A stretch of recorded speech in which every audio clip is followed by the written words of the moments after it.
Hello, everybody. Can you all hear me now? Is that working all right? So we have the... Hello, Peps. How are you? Is that working a lot better?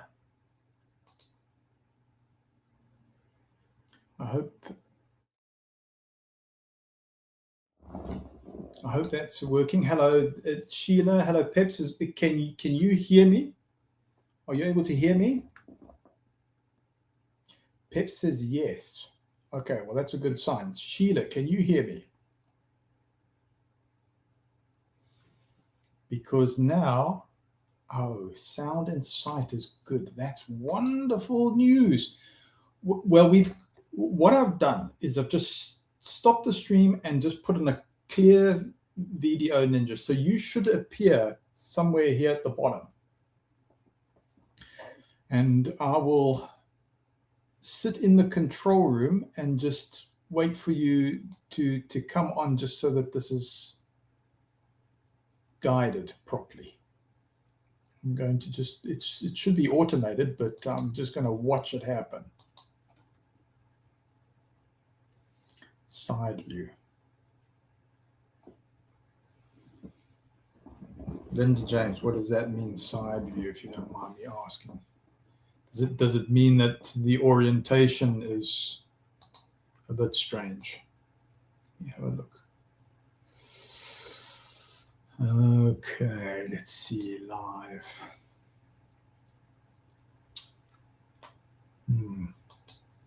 It could be because I've had quite a few live instances open. You might be really upset with me. That could be it. Oh, it seems stable. It seems stable, folks. Okay. So Linda James, it should be what, 90 degrees one way? Is that what it is? Okay, Peps is saying, can I put a link on? I'm going to just do that, and then we'll come back to Linda James's thing there. So there we go. Peps, there's the link. And Sheila, there's the link. That should be automatic, and it's purely on VDO.NINJA. I haven't got anything else running. And I do know that was how we were doing it last time.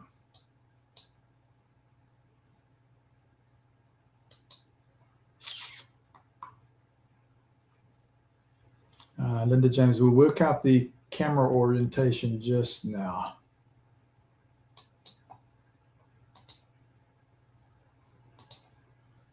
So Linda James, am I right that the camera orientation somehow changed? Oh, it looks and sounds good. Okay, well that's one step forward. Thank you, Linda James. Now let's see about the link. So the VDO.NINJA link, there it is. I'm just going to put it in the live chat. There we go.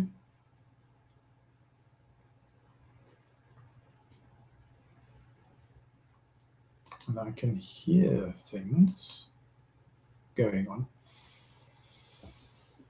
All right, so while we're waiting for the Peps or Sheila to try and brave the room again, I'll just describe what the intention was here. The intention here was to start doing an installment of a real life scenario. So it takes out names of people and it just creates a simulation. Okay, Peps, I do see you, and I'm going to put on a silent scale there so that we can cover over your stream. How's that? Is that all good? Can you hear me?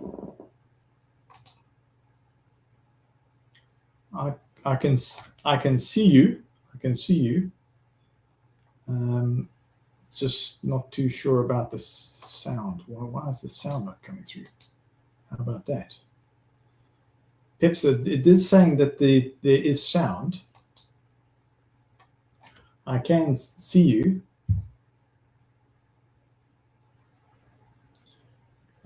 See if you can unmute yourself.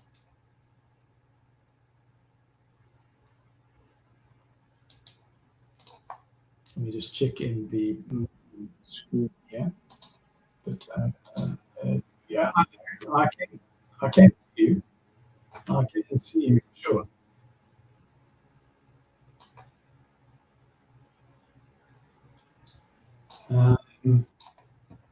Yeah, just mute, unmute, sound. It says the sound's on. It says the sound is definitely on. Okay. So, Peps, I'm going to just try and guide you through that. Can you see any sort of unmute button there?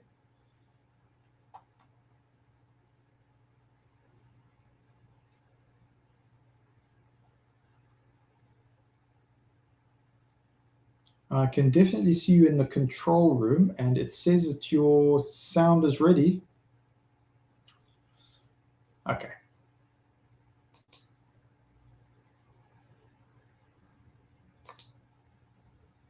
Just blank that out.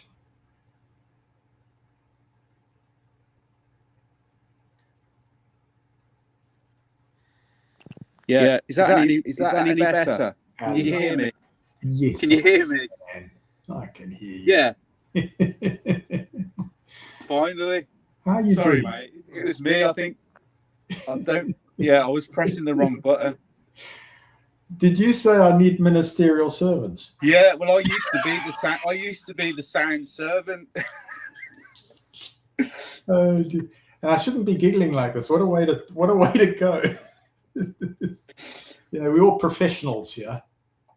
You know, very professional. Just before they you know, when it all went over to Zoom. Yeah. I moved to a different congregation, and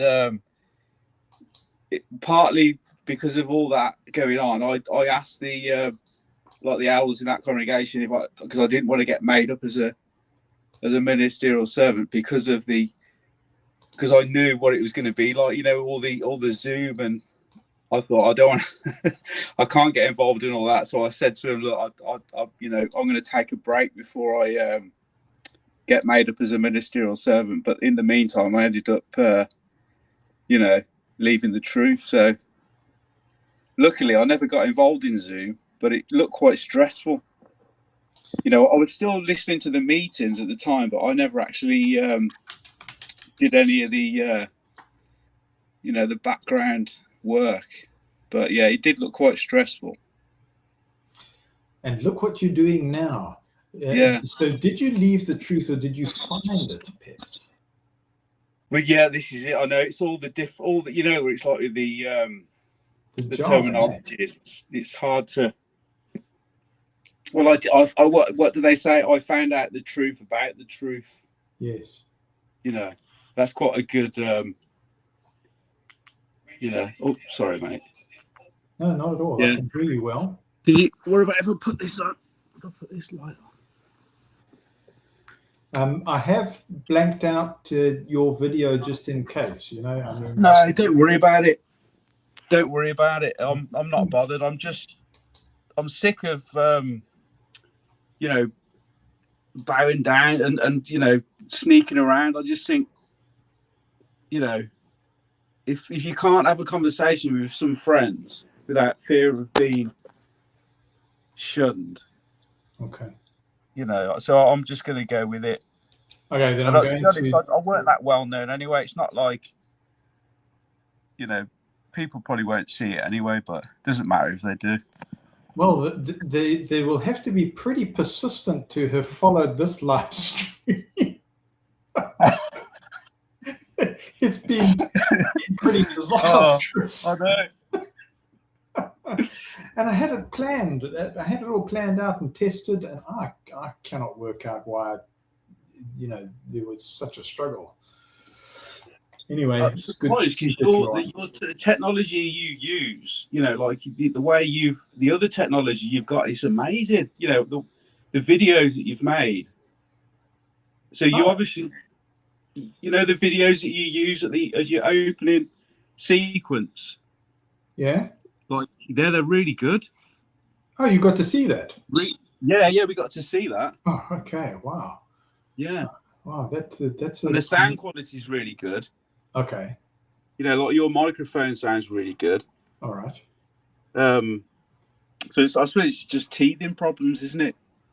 I have no idea. Yeah, I guess so, but I have no idea why it's giving such hell. What did you do differently?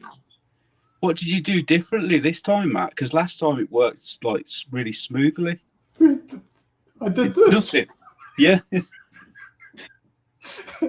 I did this, and I'll tell you what's happening on my YouTube. YouTube says that we're not transmitting. So I have no idea why it's doing things the way it is. Really. So we are on YouTube now, though. Is it? Yeah. When I check on YouTube, I see us. So I go to my homepage, and sure as anything, there you are. Is Sheila been trying to get through as well? Sheila did. She really persevered, and I think she just said, "Oh, that's it. I quit." Yeah. So sorry. Go ahead. I was going to say Anthony and Casey are on, aren't they, tonight as well? They at the are same on, time. and yeah. Look, I'll tell you what. There's one main reason why. I did see that they were going to come on, and I was going to join them. And then there's one main reason why I persevered with this. And you know what that main reason is? What? Peps from UK. Yeah, for real. No, thanks. No, I enjoy you. Chatting to you. You're the only sort of JW channel that I've phoned into. But yeah, they only do it once a month now, don't they? So yeah, they do it once a month, but I think they're also fairly spontaneous. They have a really great channel, I've got to say. yeah. And look, I don't want you to feel awkward or anything like this, Peps, but I thought I would just keep this on just to have contact with you. Thank you. That's it. No other reason, but it's a tricky thing to say. Well, made this available for you, but no pressure. So look, at any stage you go, Matt, no, I just got to quit with this thing. That's fine. All right, and I can just erase it. This is about people. It's about you. Yeah. I say you're the reason, and I get a benefit from this as well. I really. Very happy that you've been able to participate for a couple of these sessions, and yeah, I feel like we're long lost mates actually. Yeah. So what's your story, Peps? Traumas, haven't we, really? Gosh, yeah. Some are more complex than others, but we've all got the same pain. So, I mean, luckily I haven't been shunned. I've only got one family member that's a witness. That's my dad. Yes. And he's keeping me at a distance, but he hasn't shunned me because I haven't been disfellowshipped. I've just sort of drifted and faded away. He knows that I don't believe any of it anymore, but he's distancing himself from me, but he's not shunned me. So. But yeah, my wife, on the other hand, she's like a third generation witness. So like all her family, all her grandparents, well, the ones still alive are all witnesses. So she's got it harder than me, really. Was you? What's your story? Was you raised as a witness, or more or less? So yeah, man, going back to UK, 870s. late 70s. So we had a lady, JW's sister, who knocked on the door and offered my mum a Bible study. That would have probably been the Truth book, wouldn't it? The Blue book. It was the Blue Probably. book. Yeah. Yeah. So I just want to answer Linda James, if I may, Peps. Linda James says, can you tell us what it was that you were reading from? Yes, I was reading from a simulation that I'd created. And Linda James, if there's opportunity, I'll tell you about it. But since Peps is on, I'm going to give him my full attention. No, Matt, honestly, I was interested in that. Oh, were you? I was interested in that. But yeah, finish off what you was going to say, but I was interested in what you was talking about before. And Yeah, also, so my mum says, no, I'm not going to take the Bible study. Was it just you and your mom? Do you remember? Are you a 1975 baby? I was born in 1975. Okay, so I'm 1975 born as well, right? Yeah. Okay, so I was born July 28, 1975. End of the world. Yeah, we should be in paradise now, shouldn't we? Yes. Just in the paradise of our minds, Peps. Yeah. Yes, paradise of our minds. So yeah, 1975. So this is it. So my end of 1970s, we get this lady knocking on the door and offering my mum a Bible study, and my mum says no, thank you. And so the JW sister says, well, why? My mum says, well, I made a stand for the blood issue when I had my kid, Matthew. And I was in London General Hospital, and I knew that what I had learned was blood transfusions were wrong. There was some afterbirth and got septicemia, and she was in trouble, and she was knocking on death's door. And London General Hospital said, well, you need a blood transfusion. She says, nope, I'm not taking a blood transfusion. So London General Hospital called in my father, and they said, please talk sense to your wife. She's about to die, and she's going to leave you with this child. She better have a blood transfusion, or she's on her way out. And he says, well, what's she saying? What's Anne saying? And they said, no, she's saying that she believes that blood transfusions are wrong, and she's refusing the blood transfusion and making a stand. He says, well, what have I got to do with this? They said, well, you, the husband, talk sense to her. And he says, well, I love my wife, and I might have different beliefs. I might have a Jewish background or a Hindu background, whatever. I'm not about to impose my conscience on her. I'm here to support what she decides. So they said, well, she's going to die, and she's refusing medical treatment. So I think they booted her out of London General Hospital. I think that's what happened. Did you catch that, Peps? So can I just get this straight? So this happened before they called on? Yeah. Yeah. So when they called on her, she's obviously already had. Yeah. She had heard this somewhere in the past and went, no, I know this is not right. That's random. That's like that. Yeah. I've never heard that before. So there's no witnesses that she's just doing this on her own. And London General Hospital saying she's mental. But anyway, this is my mom's character. So she makes this stand. Anyway, the way the story goes is an Egyptian doctor is found or contacts her, or there's some kind of providence that goes on. I'm not quite sure where the connection was, but he was an Egyptian doctor, and he said, well, I'm going to tell you something here. I can treat you, and my view is that there are risks with blood, and we should be pioneering medicines and medical treatment that mitigates the various problems. So you think about the Pope at that particular time, he got a cytomegalovirus, right? Okay.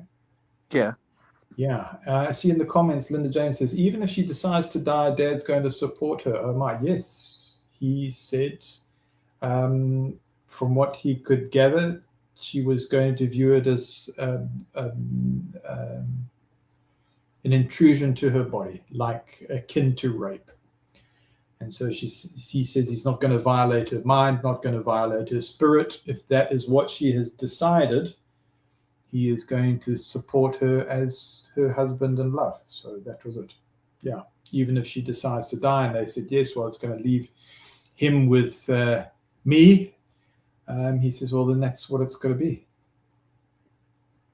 So, yeah, interesting people. Not witnesses. Doctor.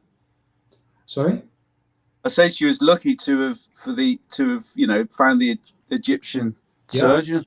Yeah, I wish I could name him. I know his name, and he put them up in his residence.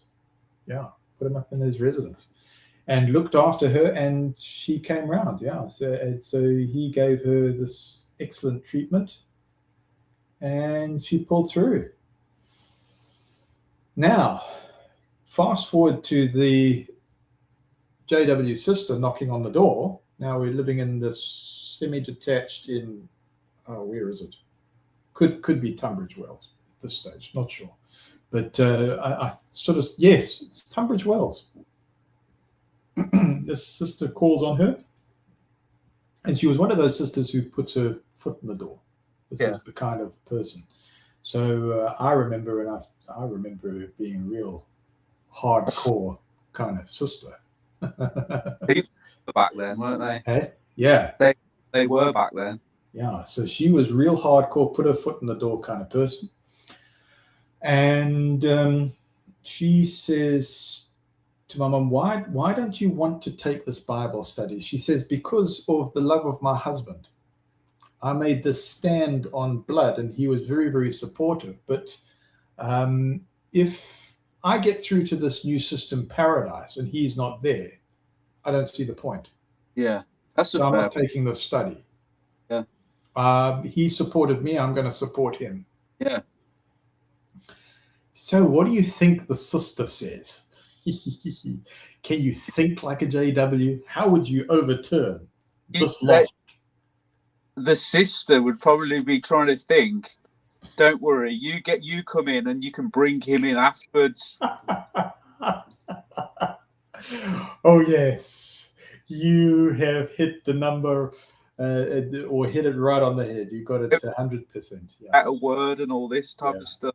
So she couldn't argue with that logic. No. So she took the Bible study.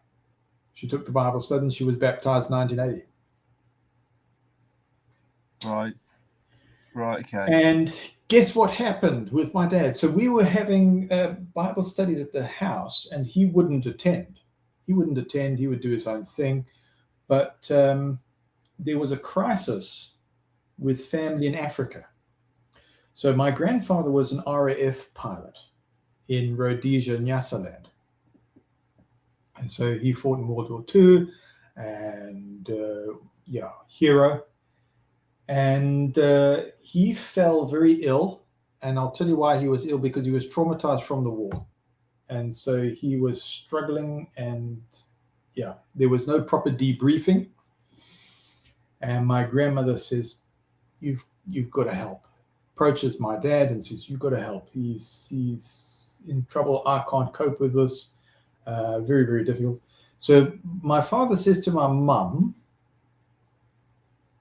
says, okay, I see Claudia writing, and I can only see this live on my mobile, but not on my tablet. Claudia, are you able to hear us at least? Mama Sue, good to be with you. Thanks for saying hi. Glad that you stopped by. Peps, so the story is that, where am I? Mum, Dad. Yeah. So there's this crisis in Africa. So my dad says to my mom, look, this Rhodesia Zimbabwe situation, it's a nightmare. We're seeing this on BBC News. It's a nightmare. Why?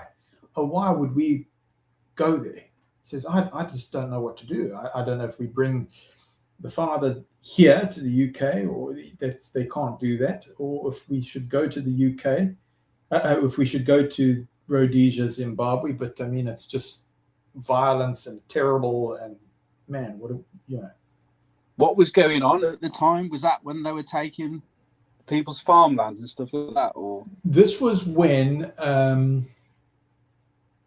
Rhodesia was transitioning from British rule to independence. right? Okay. So this was like 1979, 1980. Okay. So I think we are at about 1981 or 1982 at this time period. And my dad says, I do not know ethically what to do. He says, you seem to be spiritually awake and in touch with God and higher powers. What does your God say we should do? So, Mama Sue, just to answer you about the topic, I'm with Peps, who's in UK. He's underneath the two guardians who are on the screen, and we're just having a chat about some of the past, about how families became Jehovah's Witnesses. So we're talking about 1982, and it's just a spontaneous conversation about how things occurred, how I ended up in Africa, and how the family became Jehovah's Witnesses. Go ahead, Peps. I say, how did you get the truth? No, that was being sarcastic. Sorry. No, I got you. I mean, we've got to talk in these kind of terms, but at least we do know what it's about, right? Yeah. We do know what it's about. So we say the truth, or JW truth. It's the JW truth, hey? So 1982, my father says to my mother, what does your God say we should do? My mother says, honor your father and your mother. So he says, okay, that's enough for me. Let's move. So we moved from Tunbridge to Africa. Went to settle in Zimbabwe, and that was it. Now, my father was into martial arts. He was into league squash playing. And there was a JW who was playing league. Now, they shouldn't be playing competitively, should they? We've got someone else in. Let's have a look. Oh, Claudia, how are you? Claudia, I think this is going to happen automatically, that you will come onto the stage, I think. So I'm going to just... Claudia, we see you. Yeah. Can you hear us? Can you hear me? I can hear you. Yes. How are you? I still don't have an extra microphone. I'm still We can hear you. You can hear me? Yes, Yeah. we can. Good. Well, on my tablet or iPad, I can't even find the live stream, only on the mobile phone. Ah. And I don't know where the camera is on my micro. Well, I can see you and I can hear you. Peps, can you hear Claudia? Clearly, yeah. Clearly, I need to put my light on. Peps, I have covered your face. As soon as you say I can uncover it, I will. But Just uncover it. okay. Just uncover it. So I'm going to just hide my guardians. There we go. Okay, we're all together. Welcome on board, Claudia. Welcome to the Thank party.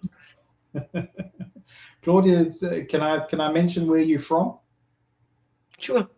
So Peps, Claudia is transmitting from Germany. Oh, okay. That's You good. can Got a nice selection. You can tell by my accent. Oh yeah, my complexion. I can tell. No, we've got a nice selection. A nice selection, you know, like South Africa, the UK, Germany. Yeah. I used to live in Birmingham. Did you? Yes. Did you? Yeah, you could tell that I was from Birmingham straight away. Yeah. Yeah. Now, folks, Right, Mike. is your sound a lot better than it was? Isn't it? I love Birmingham. I love the Birmingham people, and I love the accent. Yeah. And I became a tutor in Germany. And when I became a tutor, I was not allowed to speak the Birmingham accent. But whenever I am in Birmingham, it's back. Yeah. I go in the buses. Yeah. I the buses, Mike. So how long was you in Birmingham then? And when I left Jehovah's Witnesses, I ran off to England in the 80s. Yeah.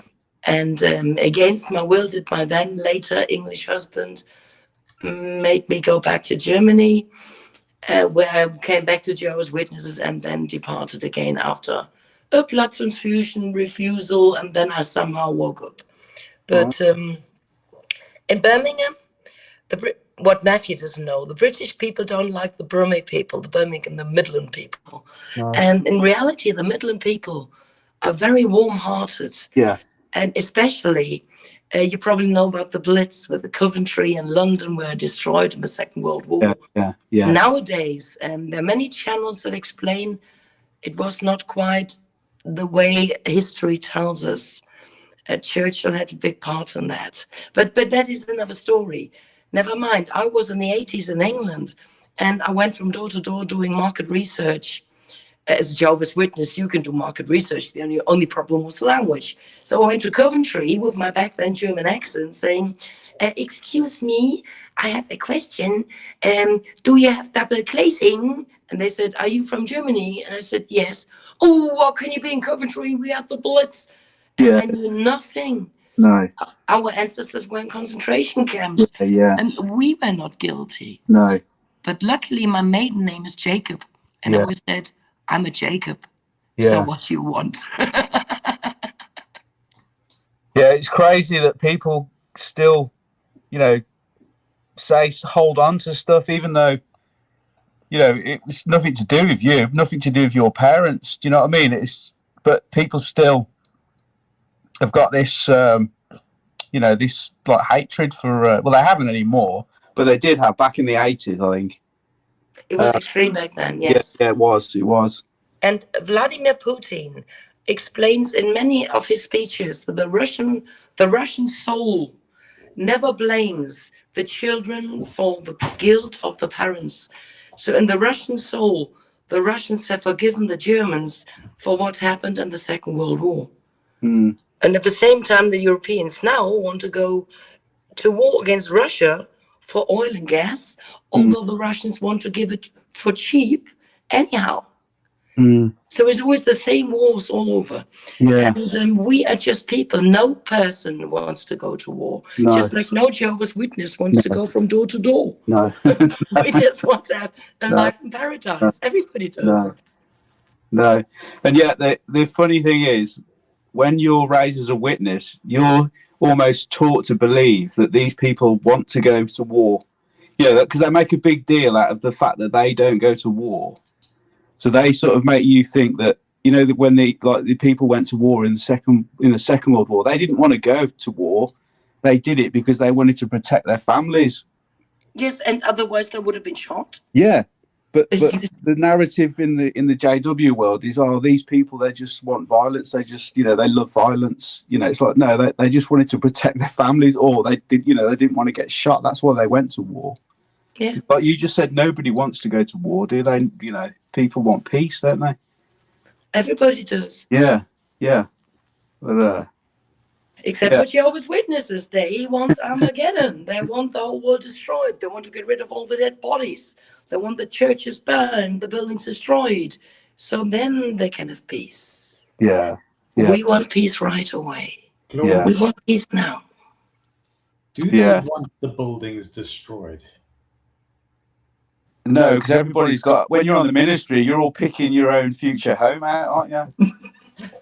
We caught them out, eh? My house has been taken by various Jehovah's Witnesses. Yeah. I'm pulling your leg, Claudia. I'm pulling your leg. But yeah, no, that's very interesting. You've been out for a long time, Claudia? Yeah, more than 30 years. Well, put it this way. I've been out of the human organization for more than 30 years. Yeah. I'm in my faith forever. Yes. Good.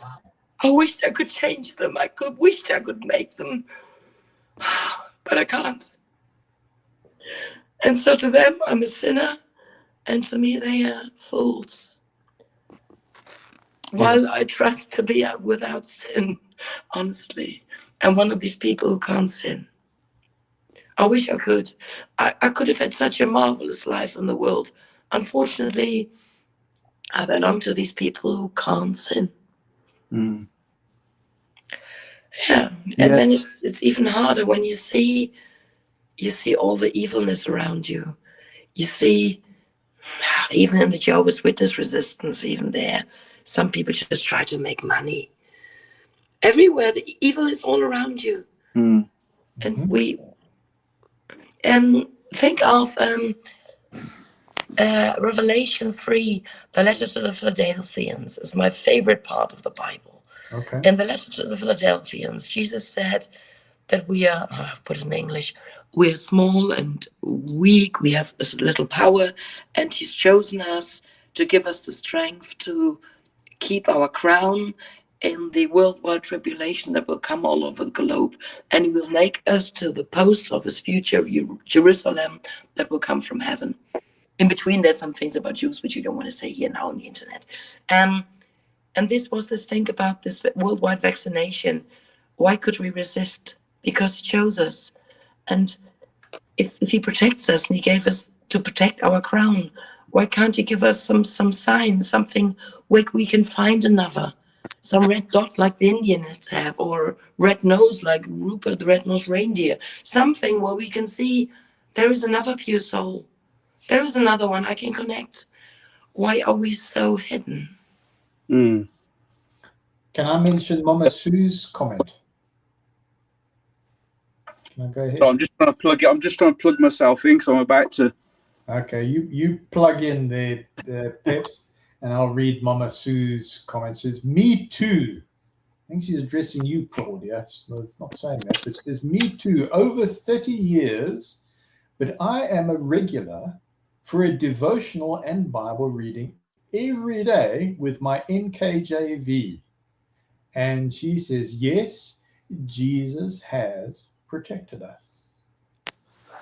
So there's some good thoughts there from Mama Sue, Claudia.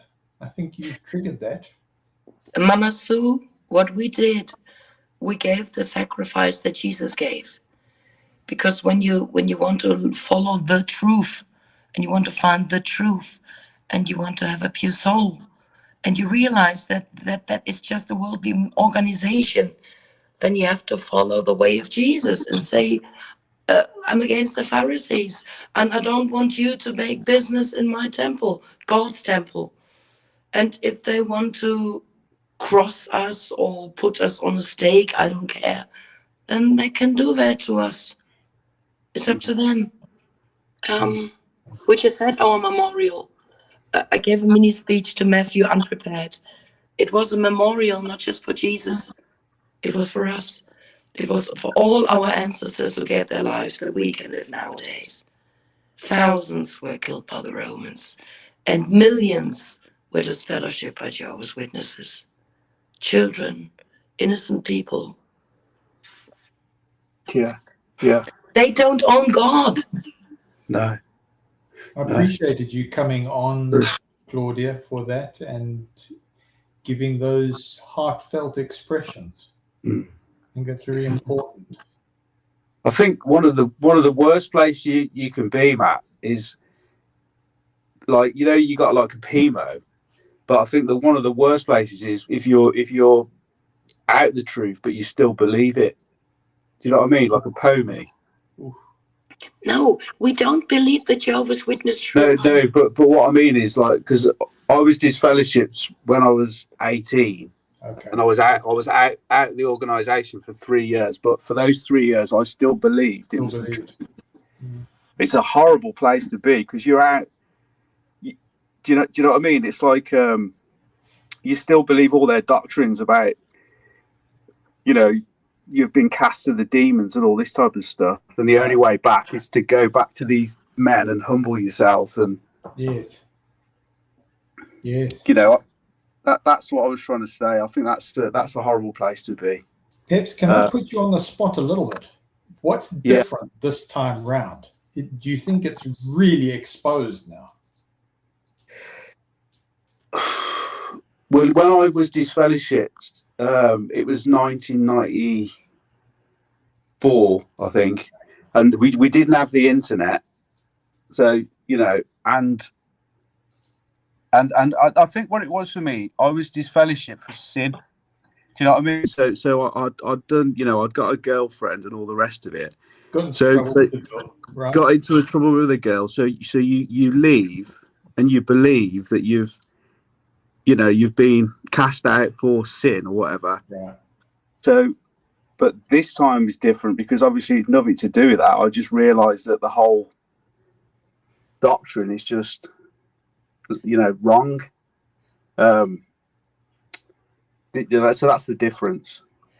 Are you free to share what the tipping point is? I mean, you can fire the same question to me. I will commit myself. Simple for me. It was the story behind it is a bit more complicated, but the actual thing that I realised, I was seriously ill. I won't get into too many details, but I wanted to build up my faith to help me get through this illness. Right. So I decided to go and research 1914 to make myself believe and know that we're living in the last days. Right. So anyway, so there's me thinking, oh great, this will build up my faith. So, you know, so as soon as I looked into it, the first thing I did, I thought, well, 607 came up, right? Yeah. So, you know, you can see where this is going, can't you? So I was like, well, first thing I'm going to do is find out if 607 is a legit date. Right. So I just went on to Wikipedia and typed in when was Jerusalem destroyed. Right. And then it came up as 587, and I was like, hold on a minute, you know, even if there is a discrepancy, why have we never been told this before? And then, you know, I won't go into any more details, but you can say the rest is history. It just opened up Pandora's box, and you know. Right. So, may I answer the same question? Yeah, yeah. So the 607 thing was given to me as an assignment as a consultant for research department and writing desk. So there was a video that had just been produced that was in support of the 607. So they got me to watch this video. I can't remember it off the top of my head, but I can look into my correspondence and I'd be able to find it. And I would be able to tell you what video it was. But what year are we talking, Matt, roughly? It wasn't that long ago. It was like about 3 years ago. No. Yeah. It's about 3 years ago. I think I know the video, yeah. And it was available on YouTube. Yeah. Oh, was it? Yeah.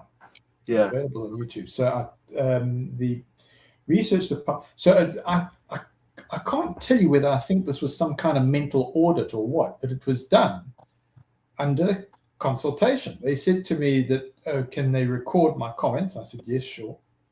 So I get the whole code name thing, and I agreed to it, and I just did it honestly and broke it all down. I said, oh, this was a great video.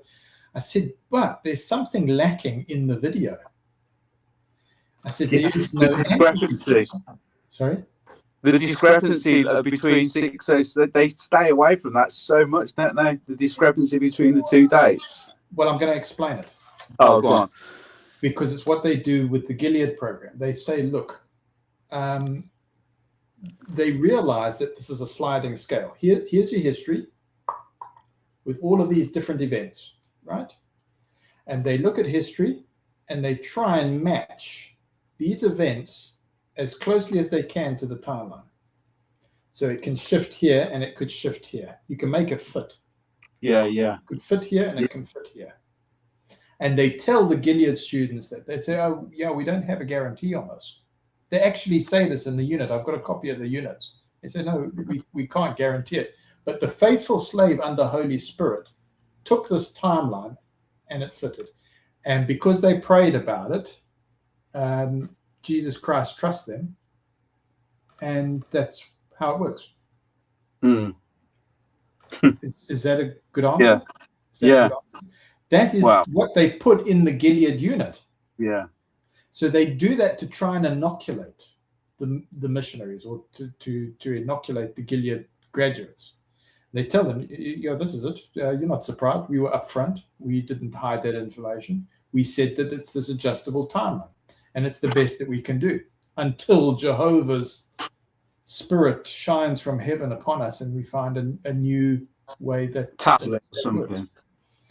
Yeah. What they neglected to say, which I found out in the research department through this video, was when they asked me for commentary, I said, you taught me this approach. You said thesis must be approached with antithesis for synthesis, and they call it tacking.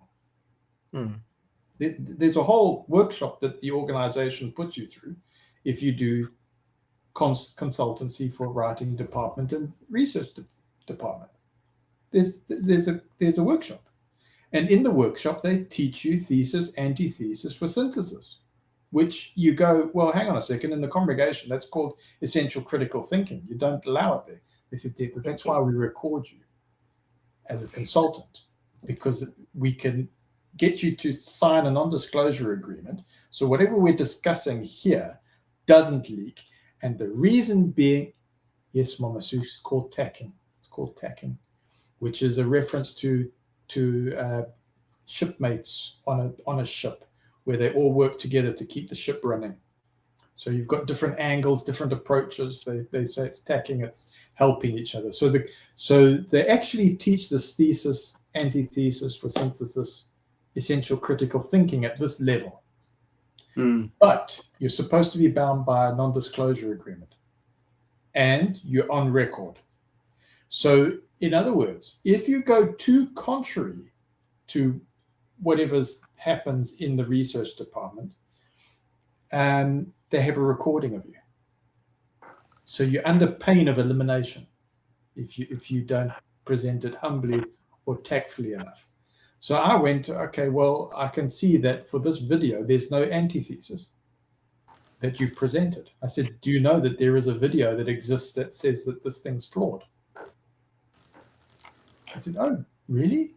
Is there? I said, yes, there is a video that shows that this thing works according to the sliding scale, and it can either fit here or it can fit here. So I get just a blank from that, just a blank. Then I said, well, I'll tell you an interesting thing that's come up in the antithesis, is that the professor that we're using for the 607 is a Jehovah's Witness. It's a conflict of interest. It's unethical. Yeah. I said, that's called unethical in academia.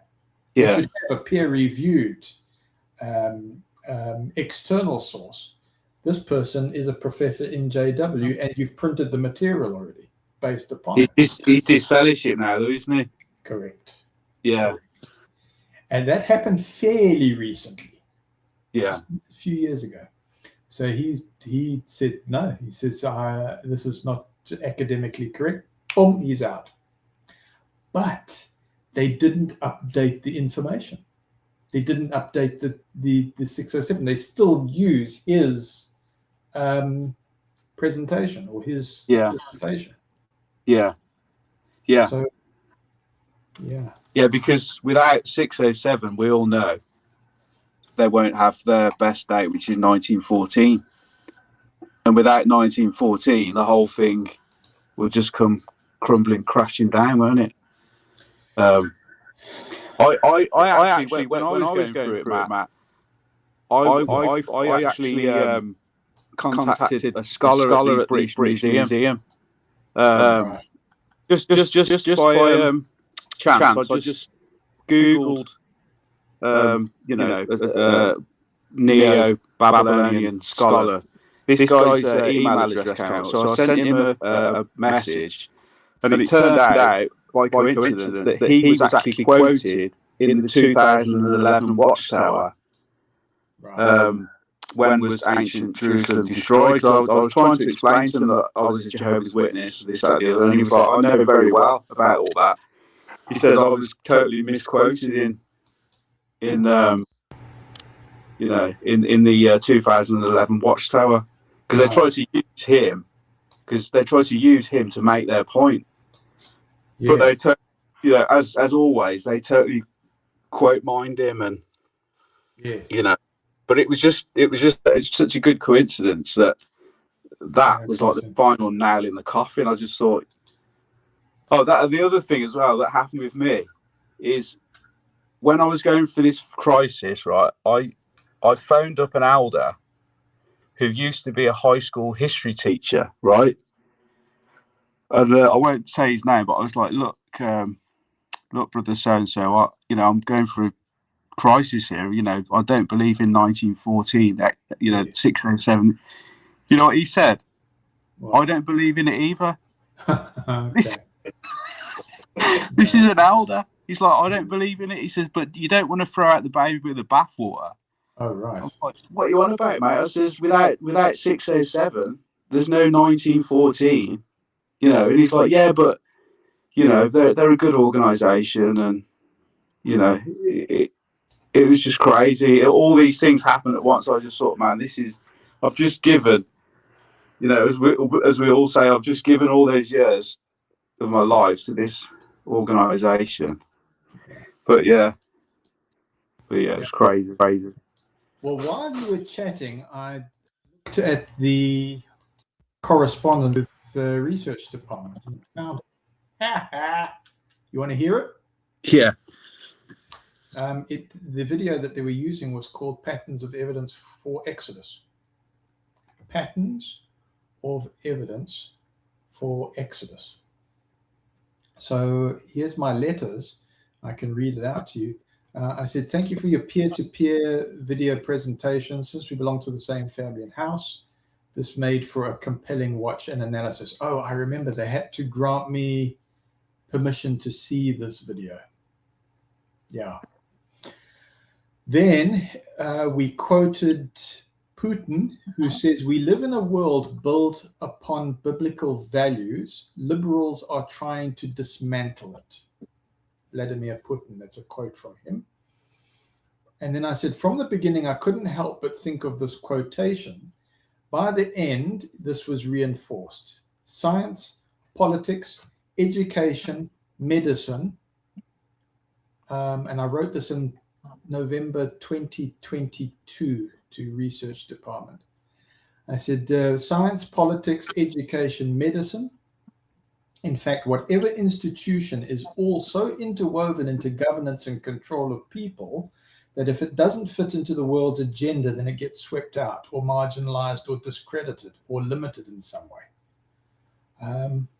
Another video seems required, though, the antithesis for the critical thought viewer to compare with, and then perhaps for an even further video whereby it is all combined to show what paths exist.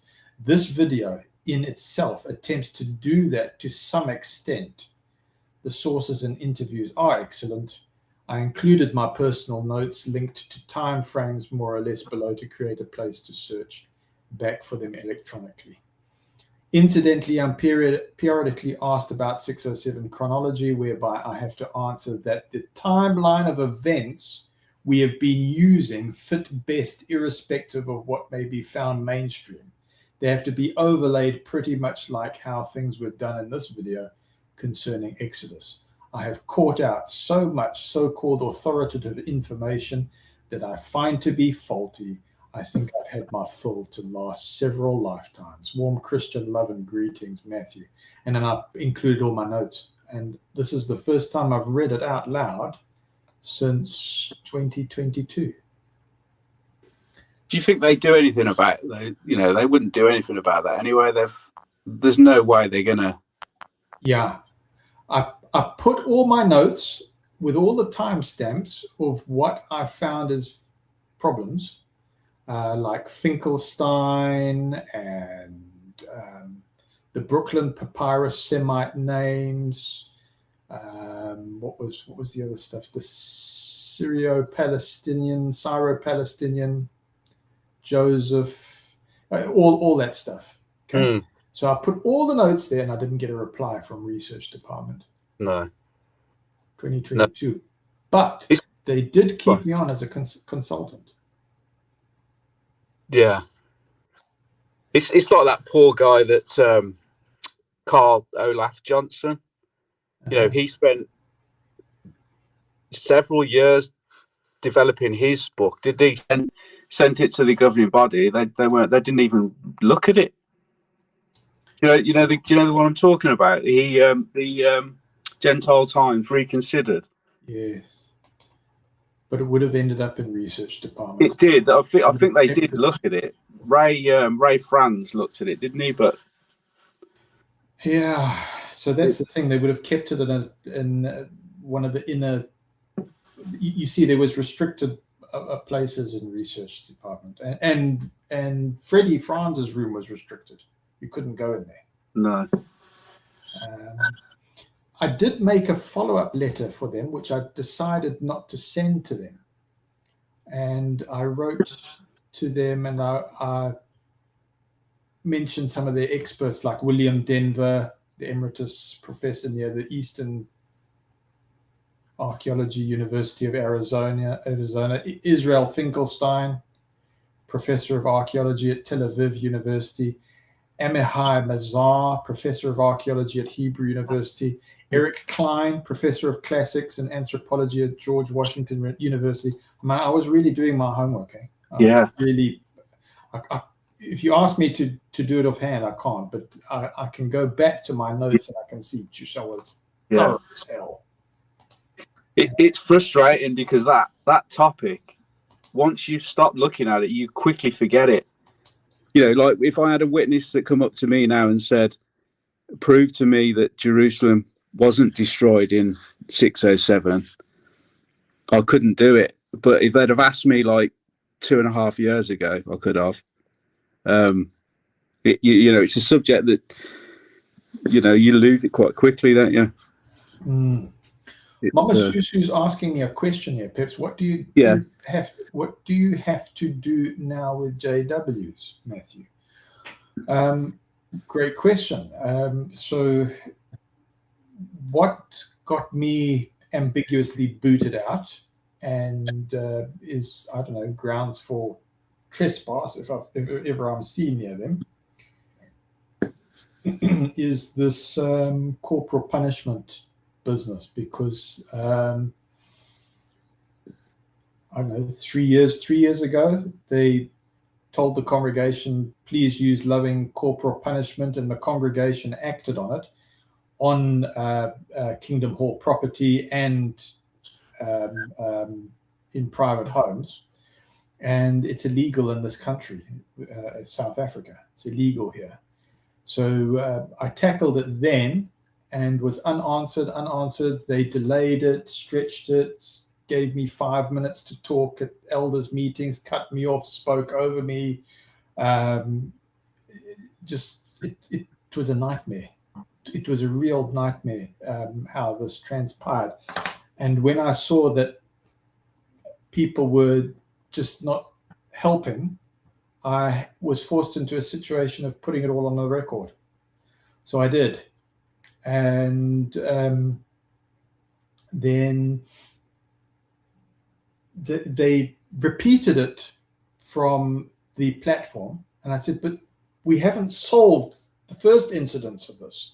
We've got persons acting this out on South African soil. It's illegal. Right? So I said, okay. So I need to get advice, because here it's considered abuse, big C, abuse. Okay, so it might not be of a sexual type, but it's still considered abuse, and it's illegal. So I used the SLF book, which is the elders book, and it says if there is this case, you need to phone the branch. So I phoned the branch. And I said, well, what needs to be done? And the branch said, you need to go back to the elder, the flashpoint, and you need to correct it. And you need to tell the congregation that in a local needs, that if they act on it, it's illegal. And besides which, Jeffrey Jackson at the Australian Royal Commission said, no, we don't practice corporal punishment as an organization. They said, what was the outline? I said, it was 118. And they said, oh, it's an old outline. He's using a 45-minute outline. He shouldn't even be using that. He should have updated it, and he hasn't. So you've got to encourage him to use the new 30-minute outlines. So I did that, and I didn't get a response from him. He cut off communication from me, with me. In the congregation, he cut communication. So I went to the auxiliary counselor. I said, tell me, did you see this? What's happened? I don't follow your reasoning. I don't understand what you're talking about. I said, it's against the law, and it's against what the governing body are saying. And here's the letter from the branch. There you go. We've got to correct it. Oh, can we put this on the elders' agenda, please, for the coordinator to tackle? I think he's best equipped to deal with this. So I said, yeah, sure. Let's do that. Coordinator, you've got 2 minutes to talk, Matt. Cuts me off. Then they start talking over me. I said, I've got the article, got the info. No. Do we have time for this? No, moving on. This is what happened. So now outside of the elders meeting, I phone the coordinator. He puts the phone down on me. Busy. I'm doing work for the branch. Very, very busy. I'm being trained to be the next circuit overseer. Very, very busy. And this is what I was getting. So I eventually locked him down to a meeting, and he reverses the tables on me. He goes, Matt, we're getting disturbing reports that you're not happy with the leadership. I said, stop. Excuse me. What are you talking about? He said, this is coming from the governing body, and it's in writing here. No, Matt. It's not a good attitude here. We don't understand you. Isn't that right, Basil? Yeah, we don't understand what you're talking about. I said, right, stop this meeting now. Stop this meeting. I'm calling in 2 other elders. You obfuscating this thing. This is not just a misunderstanding. You're actually deliberately obfuscating this. I've tried several attempts here. You are not looking at the information that's coming from service desk, and you're not looking at the information that's coming from the governing body. This stops now. We're bringing in another couple of elders. No, there's no provision to bring in another couple of elders, Matt. You can't take over this meeting here. I'm the coordinator of this body. You're going against theocracy. I said, you're going against the governing body, Matt. You can call what you like, but you're in charge of this talk. And I think what's happened now is you actually do know what's happened, but because you didn't tackle this within the time-sensitive window, you've created a potential liability for yourself as an individual, and now this is turning back on you, because as a Kobe, we should have dealt with it. But I said, look, as difficult as this is, I'm not coming without solutions here. There is a solution. Just apologize to the congregation, get the brother who did this to handle the local needs part. Get him up there. Get him up there and just say, look, made a mistake, or have another brother there, auxiliary counselor, interview him and say, yeah, we didn't know this was a mistake. The rod of discipline is the standard, not physical violence or anything like this. And let's just clarify it and set the record straight now. Do it right now. Do it in a transparent fashion. Okay. And this thing, although by South African law, if somebody has acted upon it and there is a complaint that goes to police, yes, there's a potential liability. But at least we mitigate it by being transparent and accountable for what we directed and told the congregation to be obedient to us. Right? Do you know what they say? Matt, we got to close this meeting. We really don't understand what you're talking about. we got to go home to our wives. This has already gone on too long. And I'm like, am I losing my mind here? Losing my mind. Okay. So I put it all in writing. They say, oh, you can't take an actual recording. So I used my transcripting skills and I transcripted the whole lot. Then I was called in for copyright and I was called in for breach of confidentiality. This was the next thing that happened to me. So I said, tell me, where is the copyright? They said, well, you're using the organization information and you're copying it into letters. This is copyright. I said, no.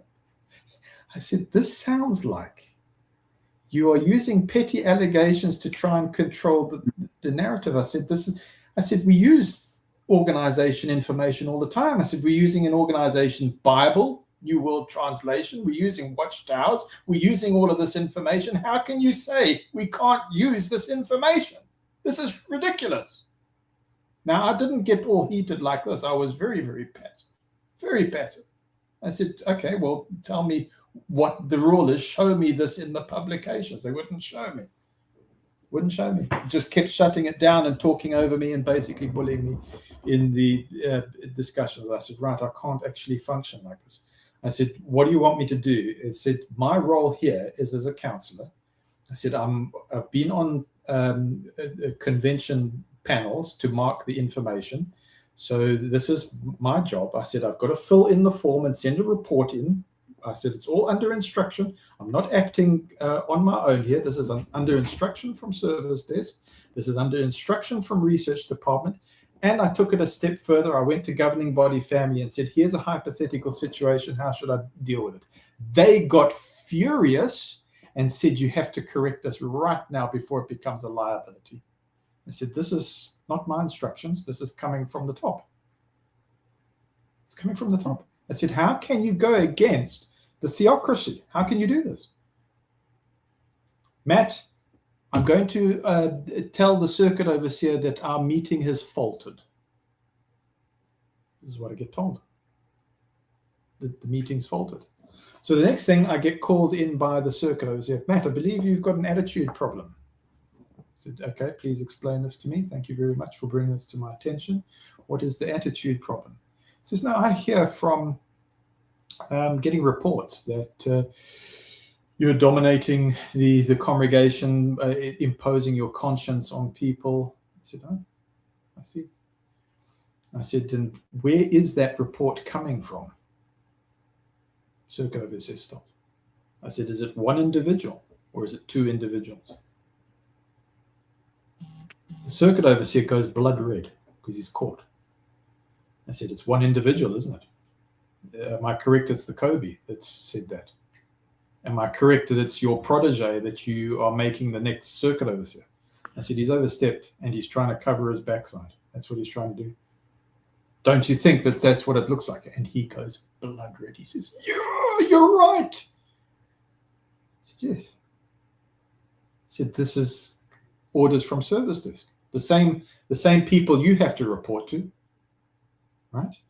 You have to report to the governing body. You're a governing body representative, and this is now going beyond what's written. So he says, Matt. Thank you for bringing this to my attention. I'm going to nip this in the. Thank you. I've got the clear picture now. I'm going to nip this in the bud at the elders meeting. Thank you. Got it. Okay. This took 45 minutes to get to this stage. Linda James says, no second witnesses. Happy to say I recorded the whole thing, Linda James. No problem. It's all on record. The whole lot, even the circuit overseer, got him on record. Okay. And I made it clear to them that they were on record because I had used, Matthew 18, 15 to 35. I said, I've already used the steps. How many years have got to go by until more people are hurt? How many? I said, I already have a video of a terrible incident that's happening in the high density area where this has got out of control. I said, it's happening on Kingdom Hall grounds. I said, the liability is in front of people and people are scared about it. They don't know what to do. If they go against the elders, then they're in trouble. If they act out and it gets reported, then they've got to face the police. It's a mess. Am I making sense, Peps? Am I just yapping? You are. So, can I just say, I bet you nothing was done at the end of it, was it? Has anything been done about it? Well, Mama Sue says, what happened to you? Did they do anything? Yes, they booted me out. Oh, but are they still dishing out corporal punishment in that congregation? They announced that I'm no longer an elder and no longer a pioneer. So I said, please, can you kindly clarify that in front of the police? Because there is a police deposition that's outstanding and you're not cooperating with the superior authorities. We believe in the superior authorities. I said, service desk says now you have to answer to the superior authorities. I said, they won't get involved with this because they believe that you're a renegade individual in a renegade congregation. Should we prove them wrong? So far, it sounds like you are a renegade. It sounds like we're going over and above the theocracy here. That's exactly what it sounds like. And you're trying to say that I'm a Looney Tune, that I'm crazy here. You're saying that I've lost my mentality? No. Please tell me where that contravenes our doctrine. Please tell me where it contravenes the law. I said, I am open to correction here. Please approach me with this. And let's put it on the record. I said, but because it's been evasive, it needs now go on the record. And I said, we need to actually have witnesses that are not incentivized and part of this clique. I said, we need to do it that way. I said, I refuse to be isolated now. You cannot isolate me. I said, that becomes a conflict of interest. I said, how can the person that has the liability deal with the investigation? I said, you cannot do that ethically. I said, even religious watchdogs will catch you out for this. And he says to me, tell me, how are you recording me? He says, Matt, I've noticed that when you include other elders, you are quoting me word for word. How are you doing this? I said, well, take a look at JW.org. You'll see I'm a transcriber. I've been transcribing for Mark Sanderson, who's a member of the governing body. I said, I've known him for ages, since 2013. Was it 2013? Somewhere there. So I've known him for ages. I said I was a transcriber. You can see it on the jw.org. I'm a transcriber. I said, would you like to see what we've been discussing right now? I'll tell you in my shorthand exactly what we've been discussing. In fact, let me just demonstrate that right now for you. You've just said this. They said, stop. You've made your point. You don't need to prove to us. You're transcribing. I said, but you were basically accusing me of recording this conversation. You needed to have that demonstrated. Now it's demonstrated. And I said, I can tell you exactly what you said in your last meeting too. And in the meeting prior to that, they said, Matt, we have a problem with you leaking information. So I said, leaking information where? To elders. I said, this is a confidential circle, isn't it? I said, if I'm talking among elders, there should be no problem. If I'm bringing in witnesses according to Matthew 18, principle 15 to 35, there should be no problem with this, should there? I said, but if on the record you have been evading meetings, then what's the issue here? I said, you cannot claim that there is a breach of doctrine or a breach of law here. I said, I challenge you on this. I don't know, the Peps. Look, I give out this advice, but I live by it too. I live by it. So Mama Sue is saying, well, what the heck happened to you? Well, you were actually a lot more polite than that. But that's what happened. That was happened. They made it impossible. Now they'll say, oh, Matt, we really wish for you to come to the congregation. And go, what are you guys talking about? You are the guys that are restricting my movements. You've made it dangerous for me and for family. I said, how many times have I got to be under pain of death? I said, this is incredible. The danger that you've put us into. We've had a kingdom hall stoned. We've had an assembly hall stoned here. I said, why? Because this information got out, not through me, but through the community, that we're putting young people in harm's way. That's why they performed. That's why that became a police case. I said, this has been going on for a very long time. I said, the flashpoint was an elder who made a mistake. It should have been a small problem to correct. We can still correct it. We can still correct this thing right now. No, I can't do it. You know why? Because they can't trust me. They're going, as soon as you do that, you're going to use that to form a case. So we can't do that. I said, well, that's called spiritual and moral cowardice. And I had Kobe shaking. He was shaking. I said, listen, you think I'm an enemy. I said, I've been putting my blood on the line for how many years? Decades. I've faced guns, R4s, political hotbeds. I said, I'm not about to turn my back on the people here. I'm about to do that. You think I'm going to do that? I said, I could have eliminated you a long time ago. I said, I'm putting up with this, going up and beyond the call of duty here. He said, this is now 3 years later. You know what they do?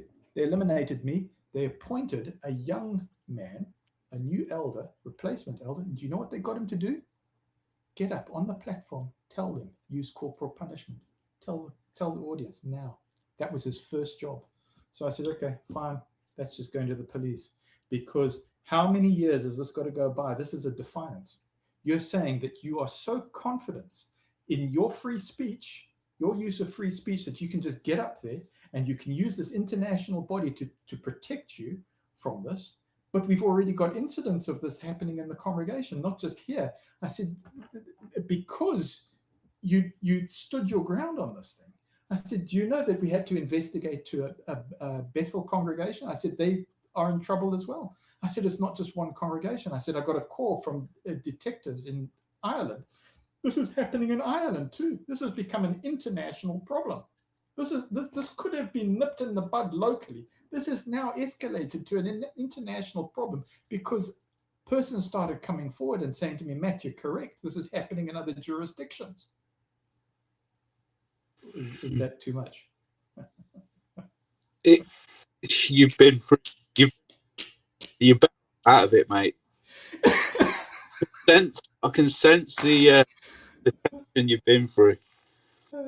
So look, they assigned me to all these dangerous areas. They were the one area, the circuit overseas says you're not coming back. This is your last assignment. It's going to be a funeral. That'll be it, and you can wake up in paradise, mate. That's what they said. Yeah. Or you ascend to heaven, whichever. My partner didn't make it. He knew about the liability. He didn't survive. He was taken out. And people say, Matt, you can't save foul play. I say, I can say that there's a pattern. I said, that happened to him. I said, it happened to branch doctor. I said, every person that knew about a liability, there was some weird thing where they just got knocked off. Car accident outside the branch, or some weird disease suddenly happens, or some weird death, or somebody gets shot and he bleeds out. I said, it's just been a sequence of one person falling after another. I said, I'm seeing a pattern. I've got to take this seriously. My doctor, who was a brave branch doctor, JW doctor, starts begging me, says, Matt, you need to get out of this assignment, and you need to get out of it now. I am begging you, please. You are in peril. He says, I've got a safe house for you where you can go. If you need accommodation, there's a place that you can go. And she says, and by the way, I'm copying you into information. You're an elder and you're an anointed elder on the system. I'm copying you into information that's coming through from WHQ regarding sensitive information on health. I said, I'm making no judgment. I'm just giving it to you. She was dead a little bit after that. After she broadcast that to me, which was lawful. I was legally entitled to that information. She was dead. And they said it was an accidental death. No, this is hectic. Yeah, you're better off out of it, mate. You're better off out of it. I went to a criminologist and psychologist, all sorts of very capable people, because I was finished. I was knocking on death's door. I was really, really finished. And my family said, Matt, we know that you kind of allowing nature to take you out, but for our sake, can we call a doctor? Because we need to get intervention. So I said, okay. I said, fine, you've got my consent. So when they did that, they maneuvered it at the doctor. the doctor, who was very shrewd, put me in touch with a psychologist. And then, of course, the psychologist that I went to was a criminologist as well. And he said to me, Matt, did they ambiguously kick you out? He says, they have done you a favor. My other doctor says, well, you must also invoke popia to protect yourself, set the boundary, and put a restriction that they don't come near you. That's what happened. Sounds sensible. My father was put into peril as well. Something very strange there. There's been a trail of very, very strange things, and I go, yeah, I can't rule out. I know I cannot say foul play, because a lot of these things are just termed accidents and explainable, but there is a pattern. Every time somebody learns of a serious liability and becomes a witness, they disappear. I've got a letter from my partner, and he was going, Matt, we have to just not tackle this, just move forward and let it go as a satanic infiltration into the congregation. I said, okay, I can accept that. I can accept that this is an irregularity, that there's a Judas situation, but I didn't realize the scale until I get subpoenaed by South African court system regarding a young person that I'd worked with in the field ministry who was attacked.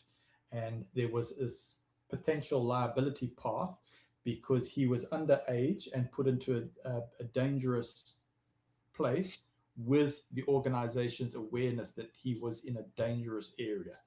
So they dissolved the congregation.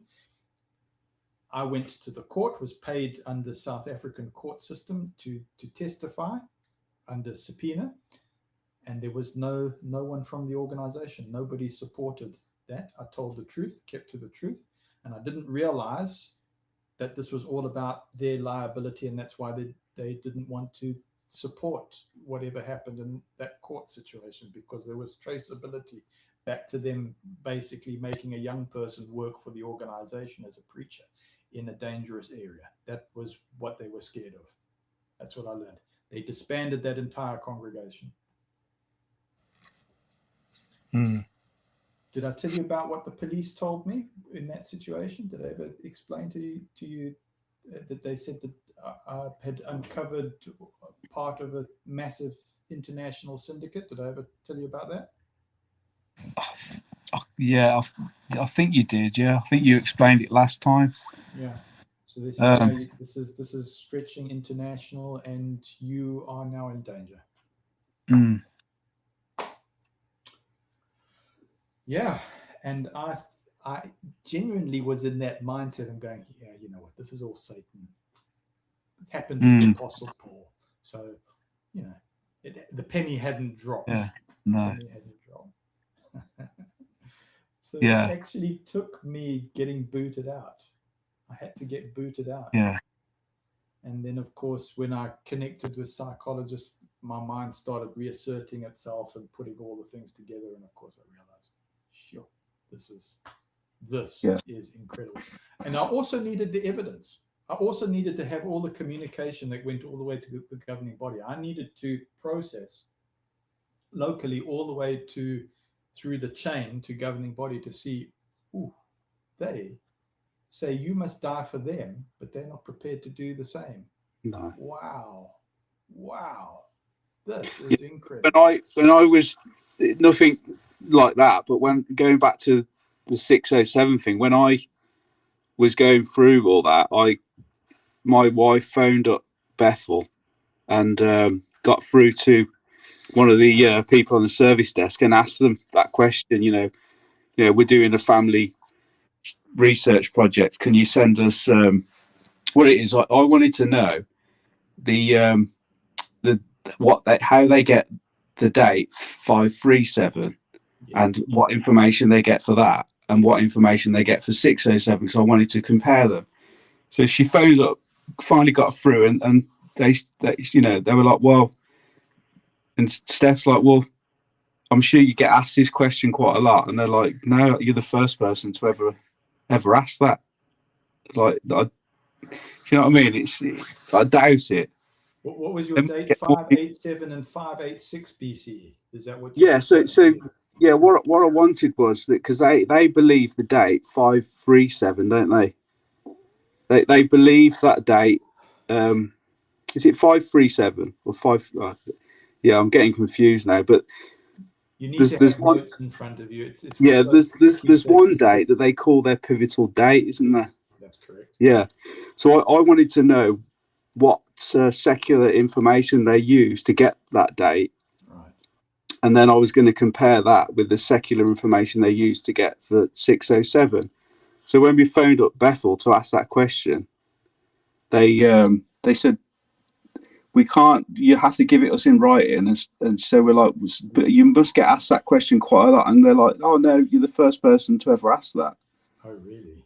Yeah, I thought, no, that's wrong. There must be so many people asking about 607. Yeah. You know, but it's just crazy, isn't it? What I'm trying to get at is when you want them, you know, you give your whole life to them, but when you want a bit of help, or they're not bothered. So here's the sneaky thing: is our sound still good, Sue? By the way, I see you've hung on. And thanks for We've probably bored the socks off everyone, mate. Well, maybe, I don't know, but I'm really pleased as punch that Yeah, you're here. And I know that there's other shows on the go, and of course I'll support the various shows, but I thought it was important to do this. I mean, no, thanks for having me on, mate. Are we beholden to some kind of system here? No, we can do things spontaneously, and we can freestyle. Yeah. But I wanted to come back to your, what was it, 607? 607 BC? Yeah. I basically wanted to know what secular sources they trust to get them to 537. It's either 537 or 539, their pivotal date, right? And then I was going to then say, well, what secular sources do you use to get to 607? And because basically I wanted to know whether it was the same sources. Yes. And it probably is, isn't it? Well, we discussed that professor who was an incentivized JW, right? Yeah. Okay, so that's the one that they hold to. That he's the important one. But he got disfellowshipped. Yeah. So I happen to have my notes open about William Dever, Emeritus Professor, Near Eastern Archaeology, University of Arizona. Israel Finkelstein, Professor of Archaeology, Tel Aviv University. Amihai Mazar, Professor of Archaeology, Hebrew University. Eric Klein, Professor of Classics and Anthropology at George Washington University. All of these persons are peer-reviewed. Okay, they're all peer-reviewed. So that's a start. But you could say, okay, well, maybe there's something that they got wrong. But okay, in investigating this thing, okay, the scholars have raised concerns about the film's methodology. This is this film called what is it? Patterns of Evidence. Can I just show you the most beautiful person please. in England?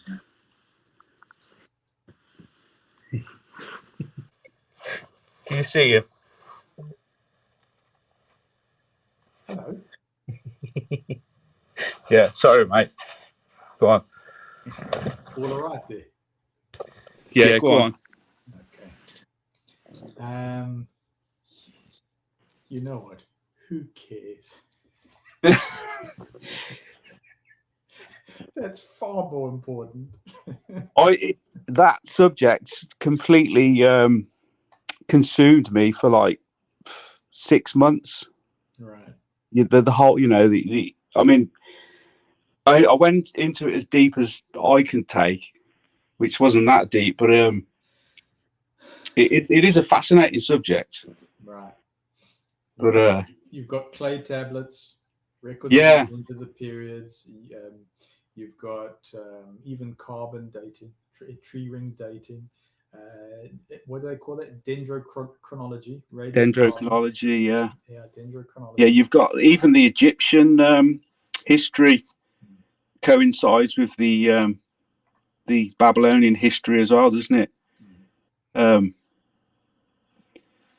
But yeah, it's the guy when I contacted this scholar, he basically said,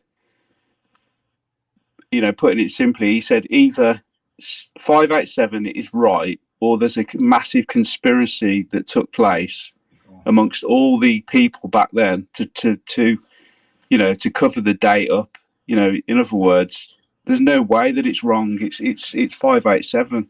In other words, there was a conspiracy to confuddle us in the future. Yeah. So Satan, but the witnesses probably would believe that, because they'd be like, "Oh, well, Satan must be behind it. He is the orchestrator of this incredible thing." Yeah. So that's how it gets rationalized. It gets rationalized in the psychospiritual pseudoscience. That's what. Yeah. That's the dissonance. Yeah. Because you go, there's some way we haven't quite worked out yet, but Jehovah will reveal it in time. Yeah. Yeah. Well, what's Jehovah revealing in time? It's quite a bit, actually. So where you've got one area of dishonesty, tell me, did this have a knock-on effect for other things? For me, yeah. I that same elder that says don't throw out the baby with the bathwater. He said, look, you're obsessed with it. He says, move on to something else. Build your faith on something else. So I was right. Okay, then. So then I moved on to the king of the north and the king of the south. Oh, man. And that's all that. And I realised it's all connected to 1914. The whole thing is connected to 19. But they've got these intricate dates about all these ancient people, and then for no apparent reason they suddenly jump hundreds of years in advance and say the next bit involves 1880 when Charles Russell was on the scene. It's like just so they can shoehorn 1914 into their King of the North, and that was it. Then I was like, this is just an absolute joke. 1914 comes back to haunt you in other ways. It starts getting really weird. I kid you not, because once you start seeing that there was something else that was very pivotal. Archduke Ferdinand was assassinated in 1914. Right? Yeah, it was a definite. It was a crucial year in the world's events. That's right. So they were preparing for 1914. So munitions, it's like it didn't just from 1914. Oh, let's start building this. This is already there. Yeah, and that's another thing. Yeah, sorry to interrupt, but that was the other thing as well, because they always used to say that. Well, they probably still do say that Satan was kicked out of heaven, and then he went and waged war on the earth, right? Right. But what I then found out is that the Germans and the British had been preparing for the war 10 years before. That's right. So Satan knew that he was going to get kicked out of heaven 10 years before he did. It's crazy, isn't it, Matt? It gets worse. I kid you not. So I've got the number one watchtower here, from the writing desk. I've got the publications they use to produce the watchtowers with the notes from coordinators and all that stuff. So it's actually got the stamp from the writing desk branch facility. So that's how they were entrusting me with materials. And I said, I'm going to hold on to this because they're going to destroy these materials. They're going to destroy them. Okay, so 1879, you've got Watchtower Incorporated, right? Yeah. So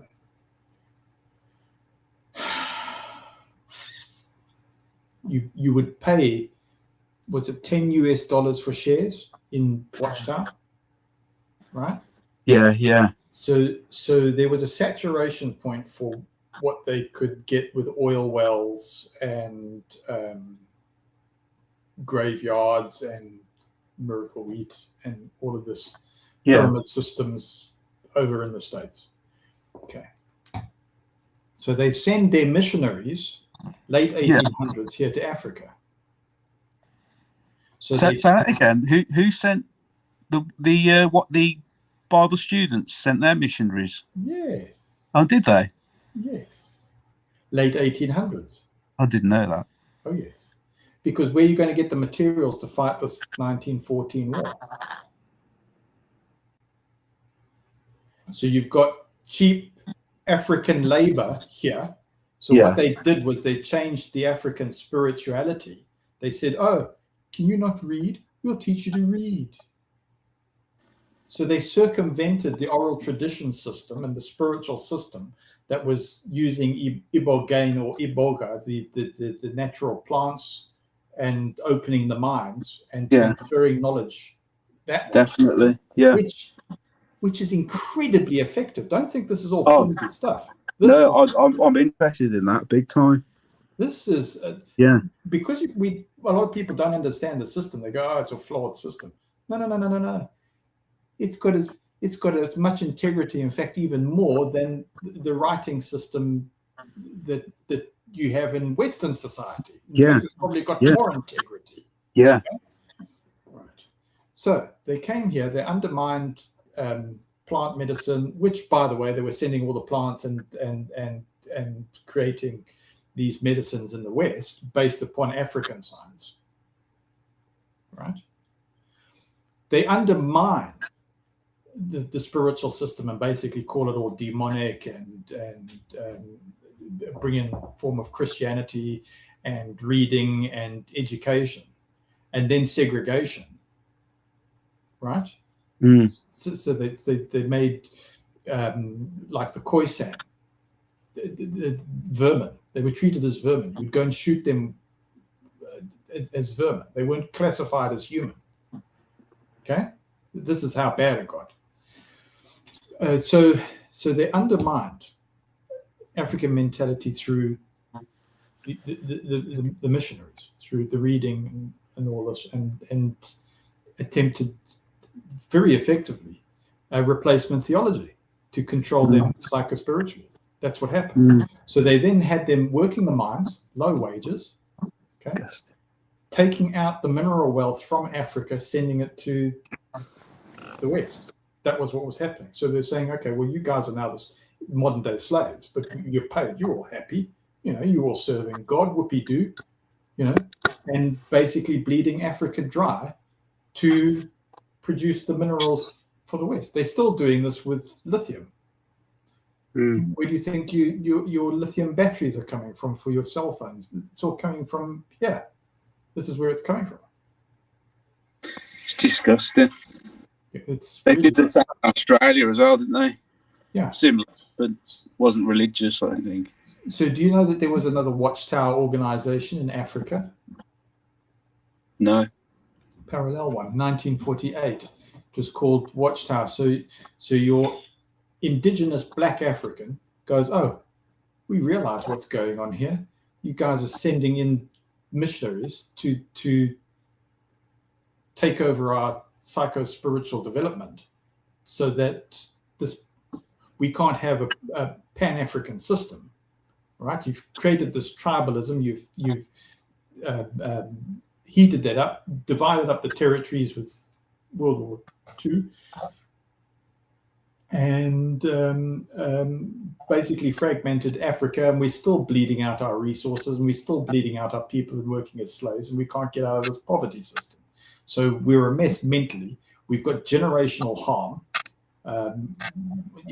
So what they did was they took Watchtower publications, and because now you had things like apartheid and Africans couldn't freely move around prior to independence of all the various countries during the 60s, for instance,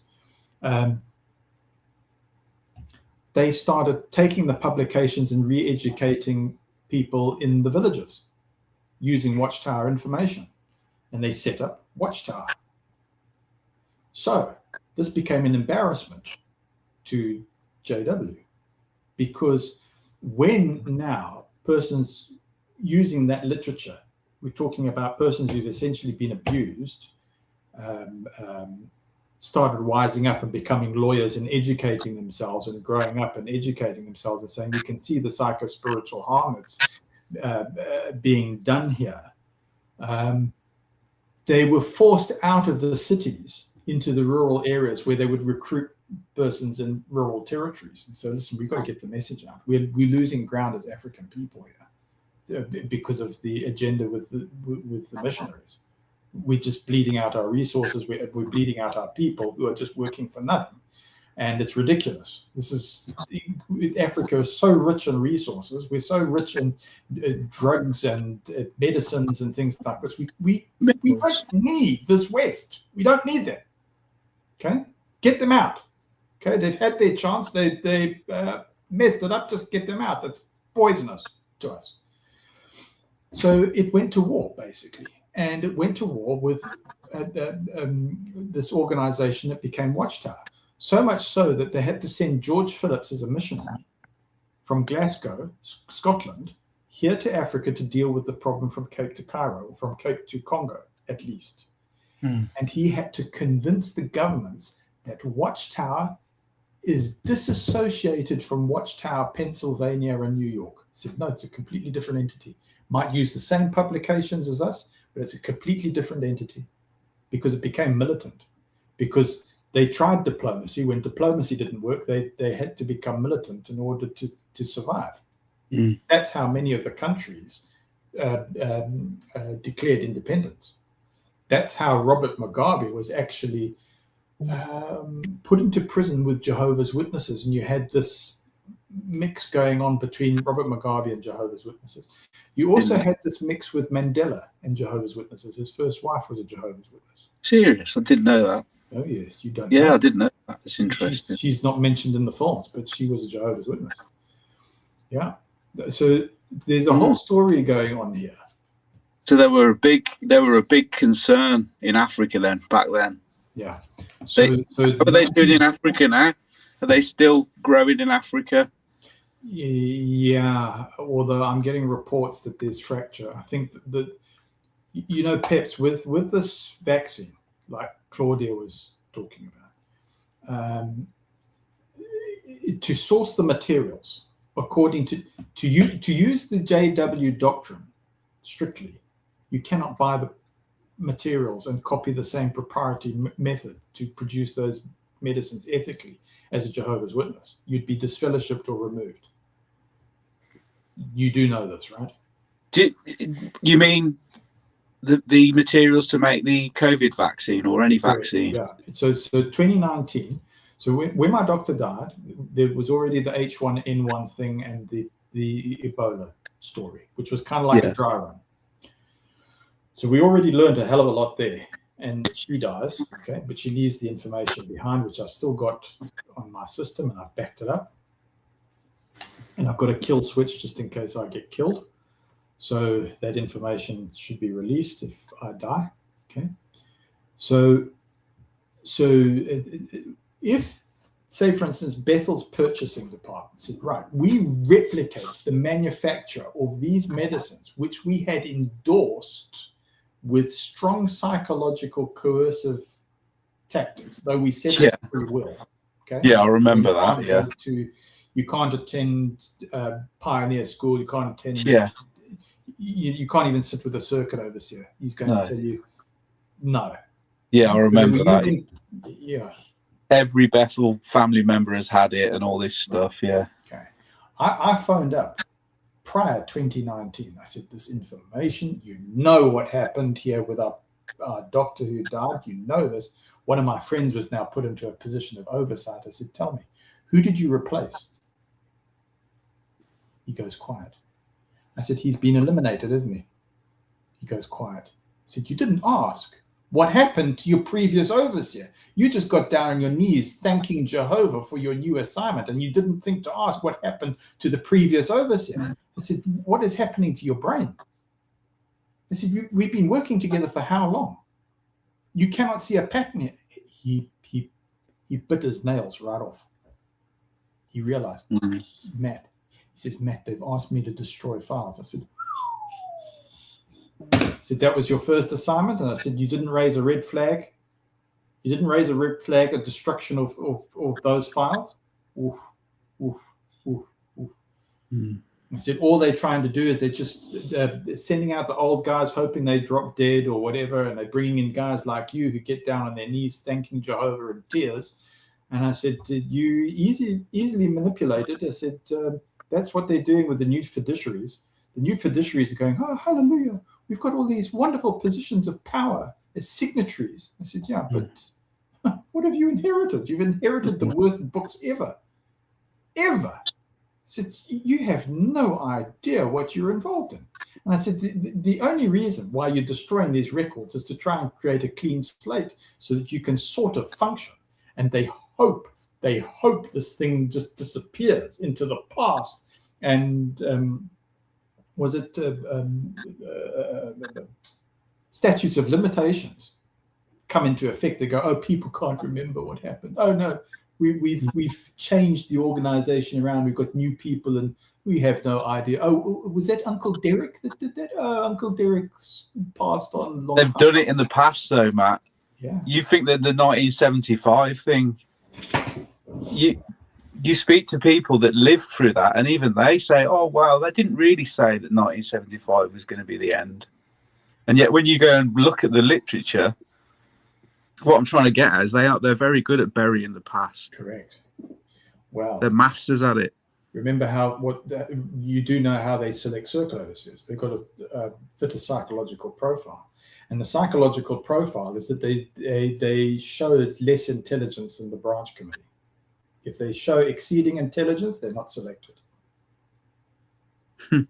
Yeah, that makes sense. Yeah, absolutely. Yeah, I got confirmation of that from service desk. Why? Because those are the guys that I trained. I said, tell me, how does this work for the circuit overseer? I said, when they do the personal qualifications report, the deep psychological analysis like Thomas International, I said, what's the profile coming out? They're going, dumb as an ox. All they're interested in is blind obedience. I said, yeah. That's it. Company men, blind obedience, arrogance even.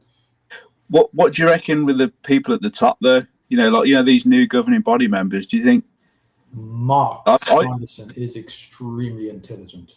I was going to say, I think just, this is my 2 pennies worth, that there's a couple or 2 or 3 or 4 that really know what's going on.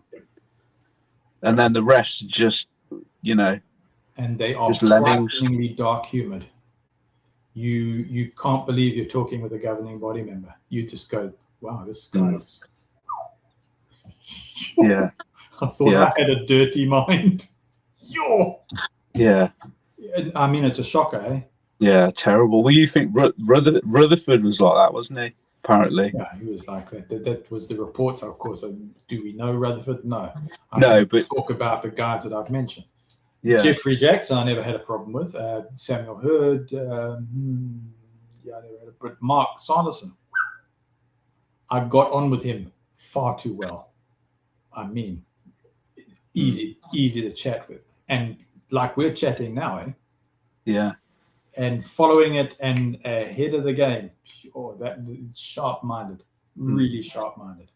He thinks nothing about walking into the brothers of Jehovah's Witnesses and telling them, hey, get your act into gear. I mean, just embarrassing him in front of everybody. He's got no cons. No cons. Yeah. He doesn't give that persona when he's on the broadcast, though, does he? He tries to give the meek and mild. Not at all. No, Stephen Lett. What's it? This befuddled personality. This charming, elderly, befuddled persona. Yeah. Right? Nonsense. Sheer nonsense.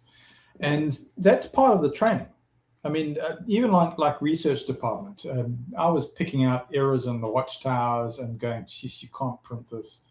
And out and out errors. I mean, massive errors. I almost feel like some of the guys in translation office were trying to do us in, because things were coming in print, and you're going, this can't stand. This is against the organization, this stuff. And I'm writing into research department saying, tell me, the translation officers knowing what's coming through here. This stuff is errors. that's being printed. They said, oh, please can you get hold of those particular branches that deal with those languages and just write to them? Guess what? Your mail doesn't go through, and they know it. They know it. That was when I picked up that's just the mailing list that's on jw.org. It's nonsense. Absolute nonsense. They might list it, but they don't pick up the mail.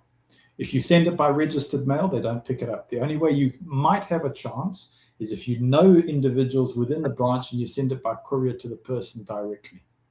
That was the only way I got information in there. I mean, I had inside, I still got inside people. I had inside people with the governing body, helping the governing body. I said, tell me, have you handed that letter to the governing body? Have you handed it to them? No, Matt, I haven't. I said, where are they? I'm standing with them right now. I said, just hand it to them. No, I can't, Matt. It's so tight. You're going to get kicked out. I mean, guys are just in fear. They've lost their manhood. Telling me. And I'm going, well, that's an answer. At least that's an answer. Can see that the security is so tight. It's just impossible for you to function without, at that particular level, if you dare try something like that. And we had persons actually serving the governing body. And you know what? Tell you what would happen. Governing body would go, oh, thank you, Dave. Thank you, Dave, for that. I'll process it. Oh, thank you. You know what happens next, eh? Get rid of him.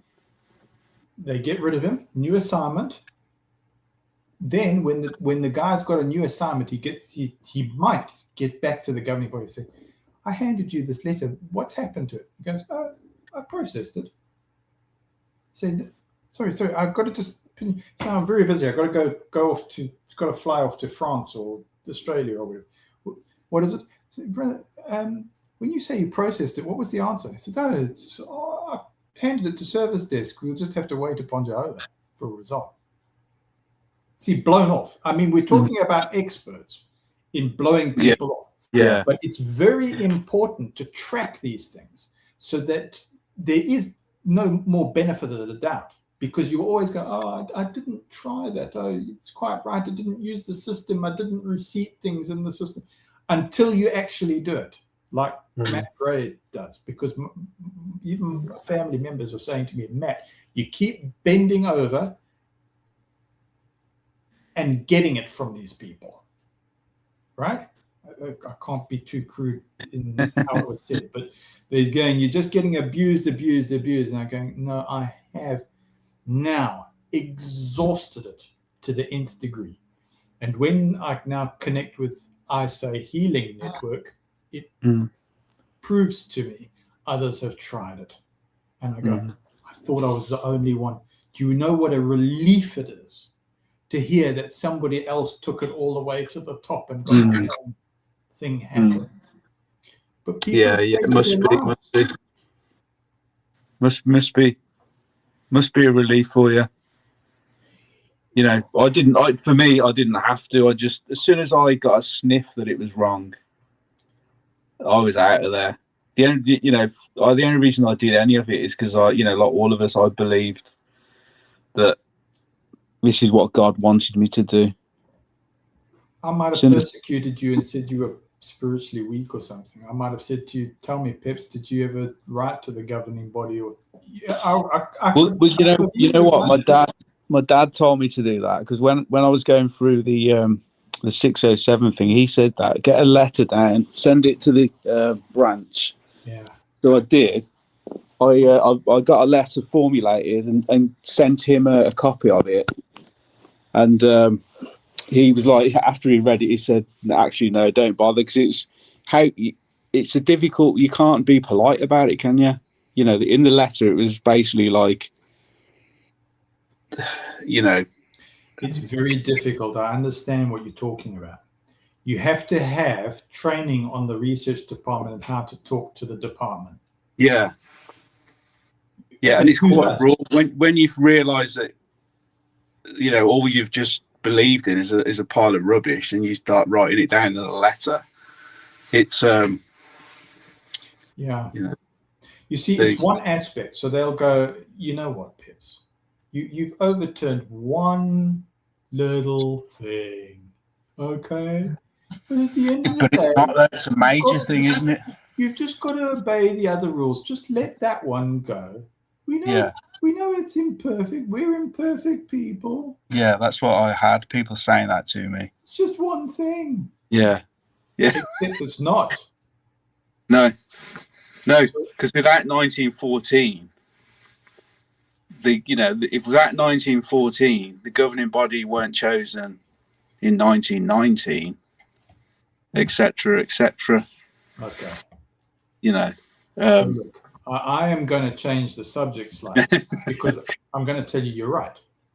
Yeah, your research correct. I've got that research. I'm looking at this thing in my email, and I can see it's a huge thing. I can't even read it out to you because it's huge. People are just going to go, man, come on, let's move on. So, what's happened? If I just opened this thing up? Oops. You still with me, Peps? yeah. Okay. The audience wasn't supposed to see that, but anyway, moving on. So okay, let me put it this way.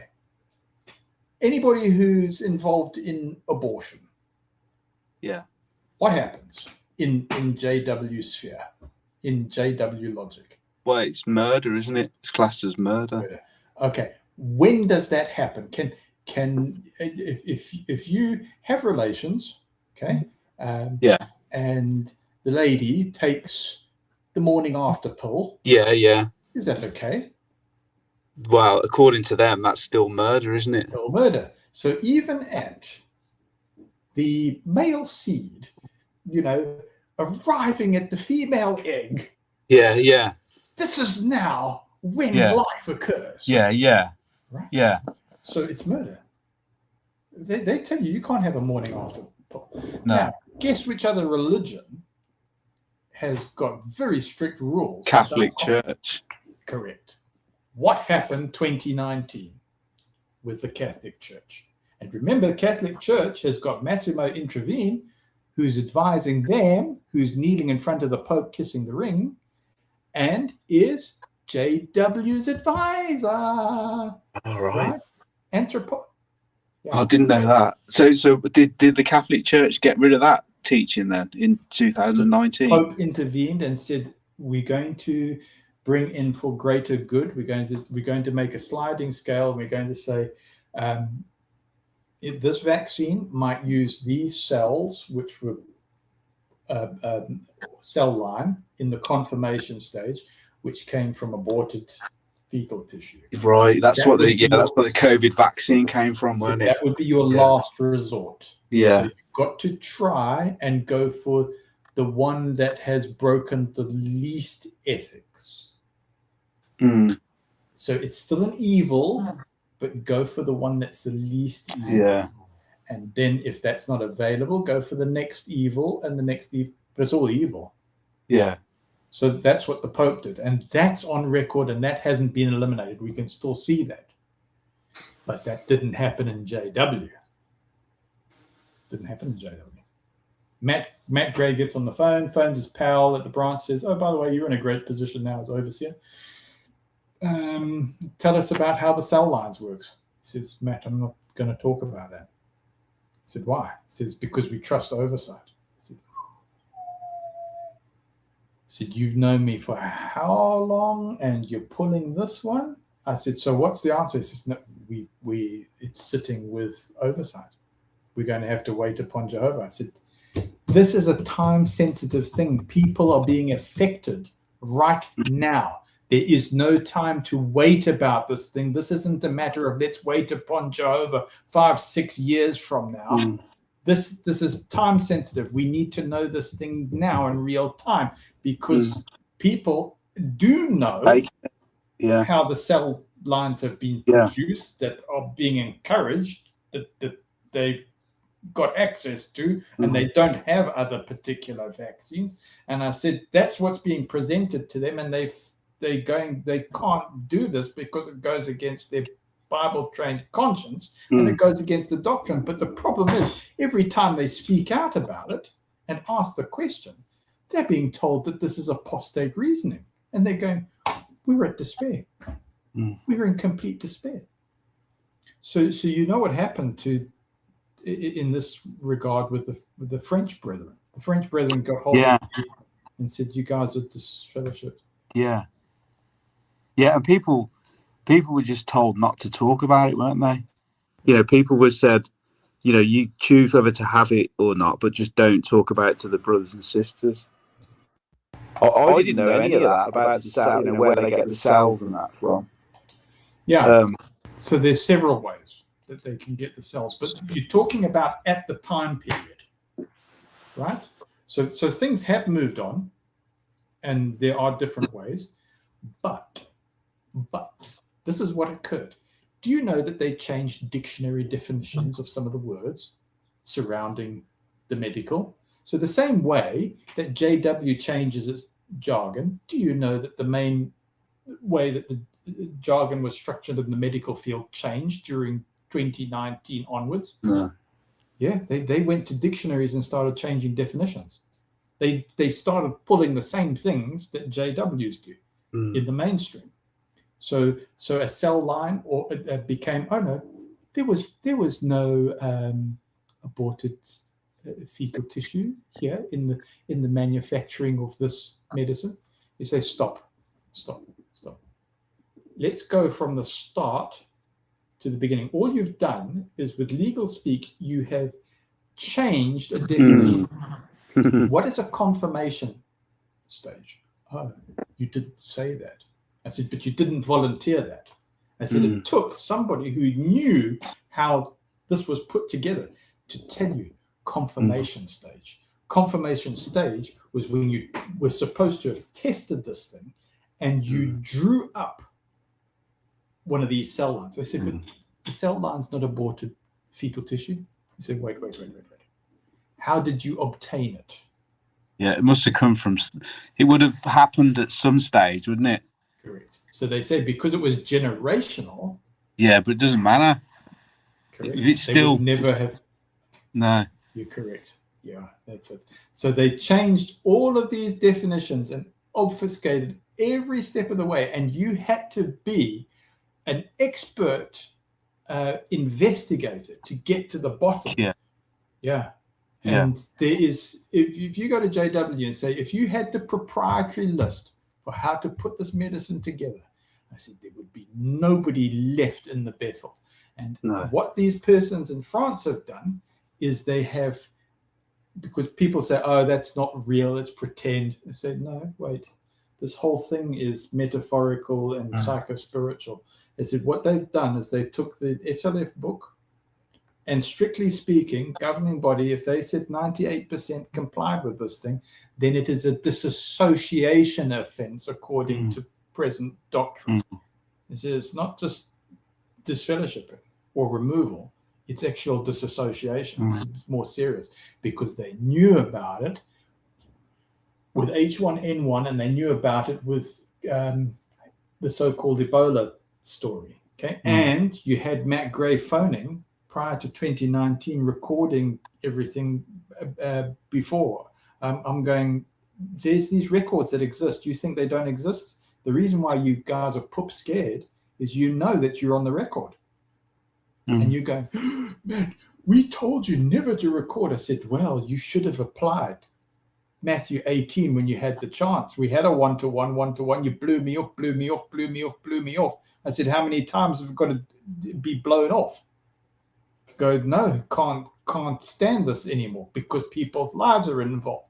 So we've got real sincere people who do not know how the system works, who are genuine, who are controlled by the psychology, and I put them as innocent people. Sad. And that's the thing, the majority of the people that are witnesses are just humble, not overly educated people. we're trained not to critically think about things. So, that's the majority of us, isn't it? That's right. Peps, look, that's been a real lot that we've done, but how do you feel about what we've discussed? Yeah, good. Okay, mate. Good. I'll tell you what I would like you to know maybe next time we chat is more about the share. You touched on it briefly, but about the shareholder business. I'd like to know what, because I always wondered what it means to be a Watchtower shareholder. Yeah. If you could enlighten me on that a little bit, that would be interesting. So here's a preview for next time. If you were a shareholder, you'd get the third Watchtower in the month. Oh, was there 2 Watchtowers? No, it was a third one. Get lost. Seriously. Next time.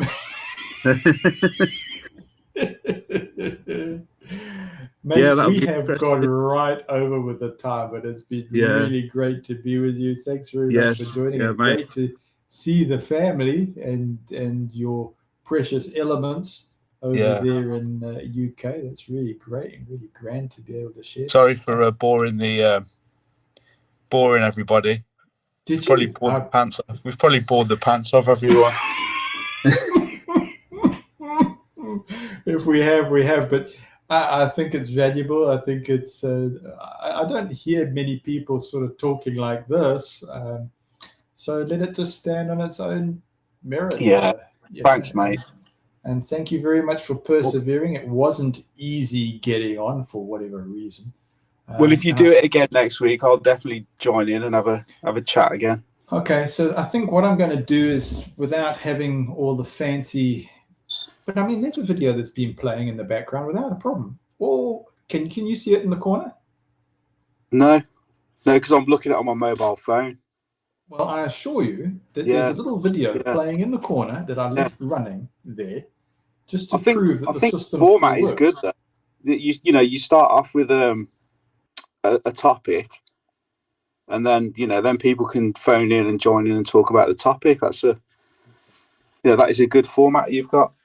Okay, cool. I'm glad that sort of works, because I was like, I've got so much confidence blown.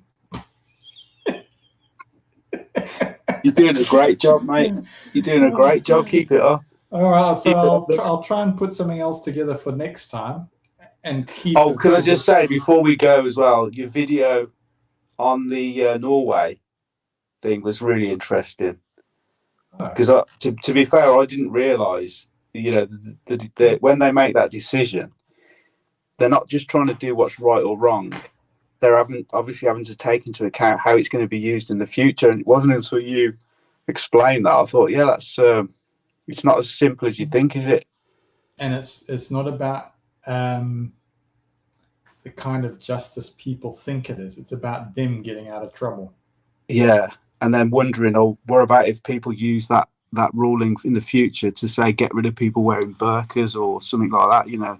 They've got to consider all of that, haven't they? Yeah. That's 2 subjects that we've got. So one is the Norway thing that we can talk about, and the other one is the shareholders. Yeah, I think that would be an interesting one. So tell me, what's a good time for you, Peps? Same time. Same bat time, 9:30 British summertime. Okay, so I started this time at the moment. 10:30 SAST, and we're an hour ahead of you. So I'll start at 10:30, and instead of me putting all this flowery videos that seem to collapse, I'm just going to have it in the same simple format that we've got. Yeah, we'll get Sheila back on again next week. Oh man, I feel so. She really tried. She tried. Yeah. Okay.